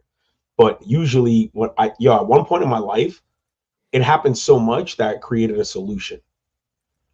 The whole pulling over for no reason, like, it's just like, I know I wasn't speeding. I didn't swerve. I didn't do anything. He says, tail light, brake light out. That's why he pulled you? What? Yeah. Oh, yeah. That's why multiple. I've been over multiple times. But when you get out and check brake light out, it's but working. If you're by yourself, you cannot check your brake lights. Yeah. But this is the fix to that. I'm either invisible or you have good people here, bro. Okay, I don't know what you mean by that. I'm confused. Third horizon. Sorry, my bad. Go ahead. I don't know. I don't. At this late at night, people get weird. Yeah, it's just crazy. Nasty work. 2 packs of bulbs, two packs of bulbs with 1 out. So you have I one. literally just replaced it. It's like, yo, that's crazy. I just replaced it. Then you look at them. What are you gonna say now? And then they're like, oh, let me check. Yeah. Oh, it is on. Sometimes bro, that has happened so many. Yeah, the tap whack it. happened so many times, and I'm like, yo, he's bullshitting. Yeah. He's bullshitting. Like, yo, bro, these motherfuckers lie so much, and it's like, I bought 2 packs. I took 1 bulb out, put it in my trunk, and I took the open pack and the fresh pack, and I put it in the little compartment, and I just leave it there. That's a good move. That's a good move. Yo, you guys bullshitting. Dude, honestly, so all of my previous cars had tinted windows. And on the first car that I got as a kid, I was like, oh, I'm going dark. I'm going mad dark. Yeah, I don't want this, baby. Yeah, I don't want this 94 leather Camry leather Kraken, 120 degrees in the sun. You're like, yeah, dude. Black windows does not help you from the sun. No, the kind of car you have can prevent a lot of getting pulled over. The type of car you have, dude. Absolutely. I had a Camry with rims and black windows. What do you think? I had multiple Camrys, by the way. So the first Camry didn't have rims, but it was a 94 Camry. It was the hood mobile, and I had super dark windows. I did 20% all around, so it wasn't crazy, but it was illegal because out here it's supposed to be 50% in the front, 35 in the back. Or no, I did 35 all around, and I think because they didn't see a difference in the windows, even though light came I in think you through can the have windshield. 20 in Florida because of how hot it is. You can Yeah, have because 20. how Yeah, hot it is, you got yeah. 20. Florida, they got like no tint laws in Florida. You could spray paint your windows black, but out here they will literally laser it. They used Bro, to have I to come took put the machine everything on. out of the car after getting pulled over many times. Yeah. I got pulled over for my system being too loud. Yeah, Yep. because Yeah, I've of been hit with that Florida. too. Hold on, let's talk about this for a second. Peace You out, probably Stifler. got one of those crazy Florida sound systems where you're at the light and all you hear is, and then you look over and then you see the roof of the car waving. Bro, Literally. my car was so cheap, bro. You heard this. You heard the license plate. You didn't have the Dynamat? No, this is back in the day, bro. A milli. Mother Yup. Shit shaking. Dude, I'll never forget the feeling when I first had those big old Alpines in there, and like once you really tweak that amp right, dude, your rear view mirror and your side view mirrors are just like wah wah wah. Yeah, It's it's insane, crazy. bro. But back then, so this is so bad. In my second Camry, I had an Alpine TV that came out in the front, and then I had the brain in my car, so I did the override so I could use it while I was driving. And then I had 2 TV screens in the visors, and then I had 2 TV screens on the Damn. back with a PlayStation 1, the micro one. Damn, bro. I'm so sorry, You were Mom. fast and furious, dog. Mom, I'm sorry. In a Camry with BBSs. And my God. I had Not a 2 Corolla. screens on the back with no, thank goodness, not a Corolla. And I had the PS1 with the Scarface skin on it. People would trip out when I would open up the glove box and a PlayStation was sitting there with 2 controllers. We'd be there playing Grand Theft Auto. You can put certain DVDs in the PlayStation and watch. Dude, I had my boys. I would go in the store. Down in Florida, boy, we pick 'em were up. rocking that Little John. Oh yeah. That Little John was hitting so hard. That was the first time the yak, with the herb. oh yeah. That song had the loudest bass you ever heard, bro. The blow, the pills, the yak, the herb, dude. That rocked. That shit rocked. You remember that first song with Pitbull? At the end, it was like the last song on the Little John album. I'm trying to remember. Kings of Crunk. Yeah, Kings of Crunk. Yeah, that was the name of the album. The blow, the pills, the yak, the herb. That rocked. That was a good one. Dude, 3-6 Mafia was my thing back then. 3-6 Mafia too, yeah. Dude. You were looking for CDs. Everyone had the CD. The bass. Bro. That's how we rocked with the. But you had the bass CDs too, like in the front, like you knew which ones. Your shit was in order. Yo, it's so crazy. You said CDs. I had a binder, dog. A binder. You'd hand it to the person just to show it off. You'd hand it to whoever got in the car and be like, "Pick what you want to put on." Yeah. Just going through, and they're like, "Oh, you over there, Cypress Hill." Man, oh man, thank God for Bluetooth capabilities because it's just simple. Yeah. Bro, at one point I had the cassette tape with the wire that you plug in. Oh yeah. I've been there. Every which way you're wrapping, yo, bro. You'd be wrapping the wire around the shit. Around the shifter in the center. Dude, and we get it to work right now. And there was hold on, let me pull it out again. You had to like tweak it a little bit, tweak the wire because the audio was off. Dude, hold up. So there was a plane crash on landing in Korea. Man, Chinese meddling. That's what I'm going to say. Chinese meddling. Whatever. I don't know. Did we shoot another one of our own planes out the sky?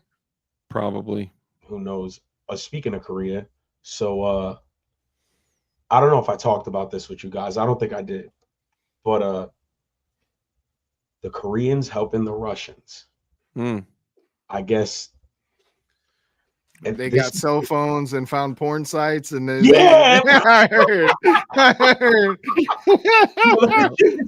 That shit is so funny to me. It's just like, yo, that shit is so funny to me. And then, what's this I hear about Trump on to buy Canada or some shit like that? Boeing. he posted a thing with an Amazon cart, and it had Canada, Mexico, the what's the thing that he's trying to get back? The Panama Canal. And he had all three of them in his cart on like an Amazon picture. That's funny. That's good trolling. Super good. That is good trolling right Yo, there. bro, this is what I'm saying. And people are like, he's racist, he's this, he's that. It's just like, how do you not find that funny? Like, there is no way you don't find that funny. It's Greenland. hilarious. Yeah, he had Greenland in the cart. Yo, Greenland, Canada, and Panama Canal. North Koreans are He getting might have had wrecked Mexico in there too. They are getting wrecked.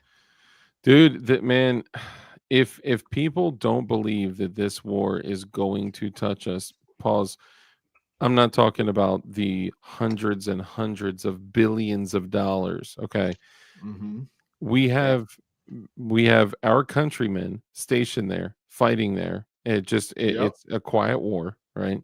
Which that was never supposed to be. Who do you think's operating the long range missiles we gave them? Dude, that's what I'm saying. Like it ain't them. All right, you're gonna have to do up, down, left, right, A B. No, like no, that's us. Is that the Contra discount? The Contra secret code? Yes, it is. Yeah. Dude, we have been providing lethal aid to an enemy of China. We cannot expect China to not be preparing to or already silently attacking. We've been in a Cold War with China, and we're sitting here, providing lethal aid to Ukraine and funding them with billions and billions and billions of dollars. And who do you think is going to partner up to, like, it would be so easy for Russia and China to band together. Now, I know people are going to be like, yeah, but their militaries are this, or their technology is this, and that. They have been at war with the United States for so long. We are literally eating out of their hand. Our food is from China. All of our tech is from China. I'm gonna tell you, don't be eating no shrimp that comes from China. When you go to the store and you don't know at the restaurant, and you're like, let me get the shrimp, whatever. That shrimp ain't shrimp, bro. You want some shrimp? Yeah. You want some shrimp? You want some shrimp, okay. You want that mugu shrimp? Boom, TNT. Around I want shrimp. Russia, China, North Korea, and Saudi. Why y'all pingo do like and Brazil. Brazil. That's bricks. China is poor, broke, and they will continue to go more broke just to hurt us even more. Why? Hold on. Why? China is broke, but you know what? Okay, hold on, wait.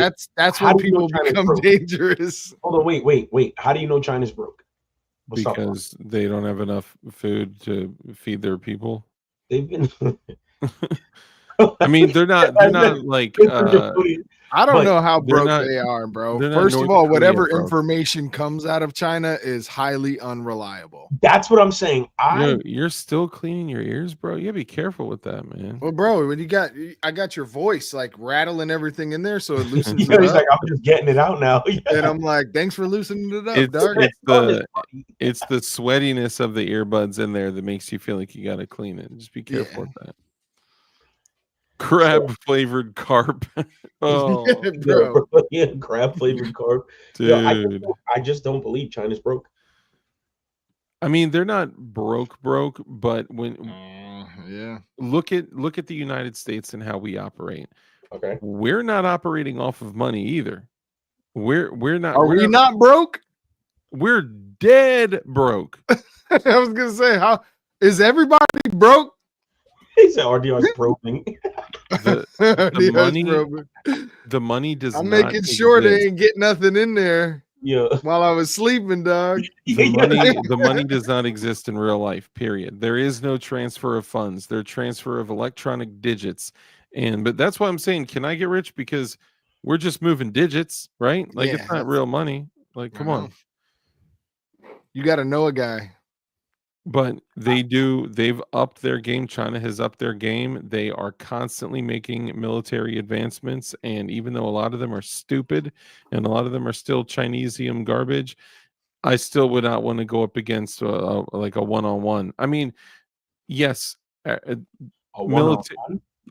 a one-on-one. I'm saying like the US versus China. I still wouldn't want to There's go so against many of them on a one-on-one. With all due But respect to anyone, like I don't mean this in a disrespectful way, but these are facts. There are so many Chinese people. they have a larger military than us. But what They I'm already saying they is, already shipped about 15 million here. but if what I'm saying is, if I don't even want to go against them for a 1v1, would we win? I believe we'd win. How many will we lose? Who knows? But I'm saying China, Russia, Saudi, North Korea, South Korea. I mean, I don't know. Iran, Iran, Syria, you ran, she ran, we all ran. Iran. I'm gonna ran if it pops off. I'm gonna be growing food and eating radioactive Moose. noodles and radioactive moose. Eating 5-year-old ramen and shit. Whatever I gotta do, bro. Whatever's still left in that closet. It's fine. The ramen was in a Faraday bag. So yeah, China's fighting forces with the red dot stuffed inside.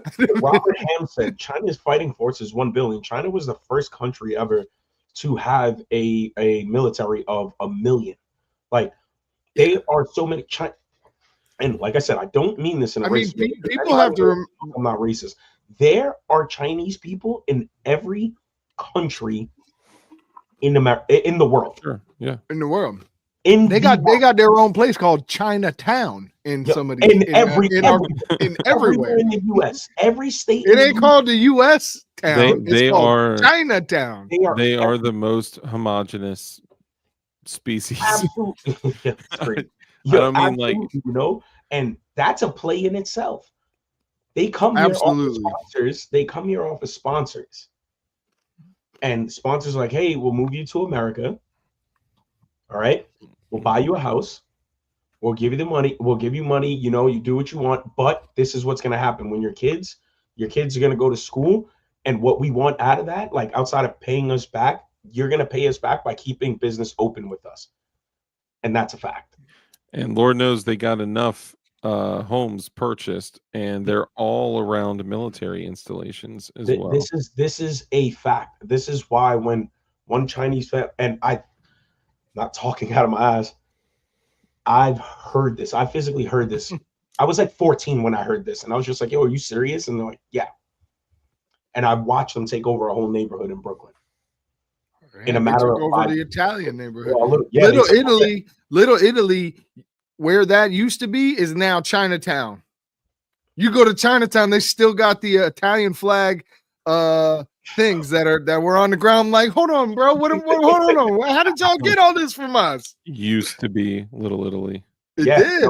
Because when they come knocking on your door and they're like, we want to buy this, and you're like, no, they're like, we'll give you this much, and you're like, sold. Not even a discussion. They offer so much money, they will give you such a big enough check that you're just like, babe, leave everything. They left the fire hydrants painted with the Italian flag on it just to remind you that now it's Chinatown and y'all used to be here. That's true. The Engineer Beware, they have purchased, and this is all public information. You can look at, there have been people that have already done the research. These fools, and I mean like the CCP, they have literally, this is going to sound so bad, dude. It's not. It does sound bad when we talk about it, and it's no hate toward it. It's just it's not a power move. They could be anyone. Blue, yellow, purple, blue hats, yellow skin. You know what I'm saying? It's too late to have like an intelligent conversation right now. Right now, you're just delirious. Yeah, it's one of those nights. I actually got to crash. We've been going for 3 hours and 40 minutes. But here's what I do know. I don't trust the United States government. I also don't trust that we've been replacing the depleted artillery that we need to win wars. I don't trust so much of the military equipment that we have that is from China. That some of it is from China. I don't trust that the Bro, our electric microprocessors grid stuff runs off Chinese parts that we get from and them. and who switched all of those switches over to what do China you call it? Joe? No, it was Trump. Was Trump it Trump? changed all the switches to Chinese switches that you can access remotely, to remote Chinese switches, which is so crazy. I mean, I don't know what the plan was, but still, it's nothing. Here's what I could say: prepare in every single possible way. And if you are going to prepare for something, prepare for the upcoming, what is supposed to be the peaceful exchange of power or peaceful transfer of power coming up in January. It's gonna be a problem with itself. But I feel like may potentially be my last birthday. In about a week, I'm turning not 40, but closer to 40. Damn. So No, yeah. Yo, Lynchpin, I'm sorry, bro. I say this with all due respect, and I've been to Arkansas, and I actually got a. The governor banned them from buying property in Arkansas. That's dope. Yeah, that's dope. Well, Trump also did that from them buying like buildings in like Manhattan a while ago, but they'll find another one. Arkansas does not matter. With all due respect, I've been to Arkansas. They ain't shit there. They do got a nuclear one power plant. Fair enough. Outside of that, what else you got for me? No. Lots of bushes. Yo, got bushes and bushes. Yeah, outside of that, if that nuclear power plant fails, that whole state is done. It's just like Arkansas has a lot of dudes with a lot of guns. Yeah. Well, there's many states like that. Yeah, for sure. Yeah. I got pulled over in Arkansas and got fuck Cash, Arkansas. Fuck that cop. Dude, too. I'll tell you right now, Virginia, people may sleep on Virginia because we used to be the 13th most gun-friendly state in the United States. And then they took away private transactions like 3-4 years ago, and we went to like number 30 or something like that, which is crazy. But aside from that, dude, more than 40% of people in Virginia have their handgun carry permit, or like 45% or something like that. It's something crazy. What's that? No. But I mean, I think a lot of these states, dude, you'd be surprised how fast militias could squad up. You know, some may already exist. Yeah, no, they're there. They're everywhere. Yeah. All right. So you just made me look this up. I don't know how true this is because it's an AI overview. But in the state I live in, 58.5% adults own firearms. Nice. I don't know. Hopefully they can use them. Yeah. Listen, the one state that will never be touched is that state. Yeah, yo, never. Yeah. People overlook it. It's not even because the state's gangster. It's not because it's surrounded by mountains that are no, bro. It's just massive. Like, look on the map. Everybody's like, "Oh, look at this other state. Look at this state." No one pays attention to it. It's almost non-existent, dude. Yeah. In most conversations, it never gets brought up. Look up a lot of the wars in the Civil War, in the Revolutionary War. That state had a lot of impenetrable spots that were held. I mean, they had their own army battles just from there. Yeah. Dude, you go up to the area where they had the Battle of Ball's Bluff, where they backed up all those dudes into the Potomac, where they fell to their death off of the cliff, bro. To pin your enemies against a cliff and have them make the decision to jump off of a cliff into the Potomac to their death instead of face the business end of your gun. Bravo. Bravo. Man, I've seen some spots in this state where it made me highly uncomfortable. I was just like, what? I don't want to be here. I need to keep going. Is it? Bro, I got some of them hollers, boy. I'm gonna chance it. I'm gonna keep going, bro. It's like I'm gonna chance it. I'm gonna just keep going. Like I'm not stopping right now. Some of them hollers over there, boy. It's no joke. All right, let's go ahead and wrap it up because I'm running on fumies. I'll let Red Dawn start. We can go ahead and wrap it up. Are you going live, Red Dawn? Tonight? Oh, no, I'm saying I'll let him start wrapping it up and then we'll. Oh, okay. Yeah. Okay. It's your boy Red Dawn, and I'm ready to go. So don't be a hoe and share the show. Like that. Share the Go show. follow Red Dawn Readiness, YouTube, Instagram. Holla at your boy. Crisis King. Stay prepared.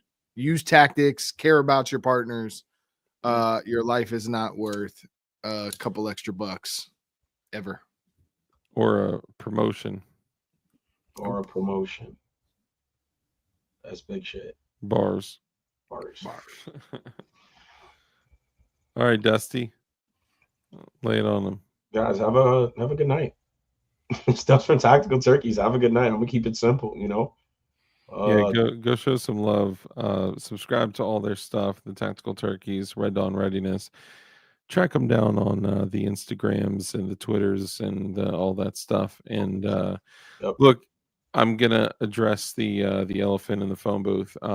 I've not been active on any other social media. I've not been active on Instagram. A lot of people are literally like sending DMs to Flying Rich, so Flying Rich can be like, "Yo, tell Dark to hit me up." Look, ever since my dad passed away in July, if you go look, I've barely done like anything on Instagram.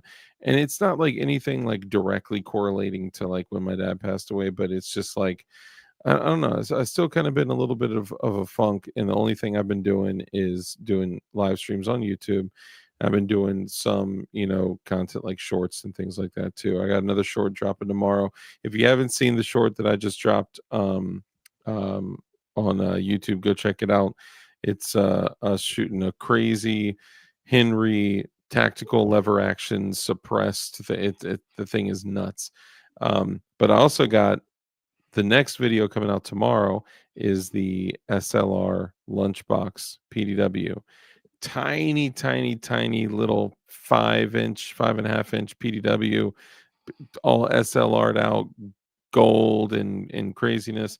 And then also got that video of the micro little flame torched AK and a whole bunch of stuff that's about to drop. And then you guys are going to see the magazine video. And I'm pulling every single magazine that I own out and I'm dropping it in a pile on the floor. And I'm going to make the funny. You're going to make a mess. Dude, make a mess. That's exactly what I'm going to make. Dude, I got more magazines than some of my local FFLs. Yo. So how many magazines you guys got in stock? They're like, oh, about 200. You're like, child's play. That's my Glock. That's my Glock collection. Do you guys need any? Yeah, right. I got some in the plastic hanging on my wall. They're just in the plastic chilling. I'll get to be on the lookout. I am dropping a video next week. It is going to be a little spicy. It's fine. I think everybody enjoy it. It's I'm dropping a video on a Q boombox. Nice. Well, the boombox sounds fire. Yeah, the boombox is pretty fire. So is it the most well-made trigger in the world? They say it's literally the best trigger in the world. That's what they call it. The boombox is the 8.6, isn't it? It's 8.6 blackout. Yeah. I shot that thing. And stay tuned for Tuesday's live. I got something to talk about with the newer cartridges and existing cartridges. Did some testing today, some real good testing, and you'd be surprised. I'm already surprised. I think 308 is the old school for the win. I think 308 is the greatest cartridge. Me too. 308 is outstanding. I think it's the greatest cartridge. Hands down. right I there. think 308. I'm saying it now. I could be wrong later because I still got to do more testing on other cartridges. 308 is the best cartridge. Yep. I'll Unless you argue want to all shoot a mile, and I don't know who's shooting day. a mile for People's battle. 90% of people's capabilities do not go beyond 500. Yeah. You 400. There are documented shots with 308 at like 1200 and beyond. Yeah, actually, the shot was 1035, and that's because how far the range goes out. That's anything inside 600 yards, you do not want to get touched with a 308. I think you don't want to get touched with a 308 at 7, 8, 9, 1,000. You don't. No, you don't. I may be mistaken, but I'm pretty sure there's a documented kill at 2,000 yards with the 308 with the M21. And it was an old school. It was an old bro. It wasn't on today's technology. Put it like that. I think I did see something about it. It was was it Carlos Hathcock or was it American Sniper? What's his name? Chris Kyle used a 300 Win Mag. 300 Win Mag. Okay, maybe that was it. Maybe, bro. The one old school round that people kind of forget about is that 30-06. The 30-06 down too. That's what I'm saying. 308 is right now. For me, and not because I like that I do like that cartridge, but I do love 86. Anyway, there are other cartridges that will be in testing. 308, in my eyes, hands down greatest cartridge. I'm gonna talk about it Tuesday on my live. Greatest multi-purpose cartridge or greatest? Okay, multi-purpose. There we go. Thank you. I appreciate that because somebody. I can't lie. Those like the 13.5s and the shorter 308s sound like the best battle rifle to have. If you got a 13.5 308 you could run and gun with and still chuck out to 500-600 yards easy. If you got the glass and the skills, bro. Yeah. All right. No joke. And that's where I'm out of fuel. So, ladies and gentlemen, thank you so much for coming in and tuning in and hanging out, man. I appreciate y'all so much. The fact that we had 80 plus people in here for most of the stream is crazy. Still got over 60 you guys in here, so I am extremely grateful for all y'all.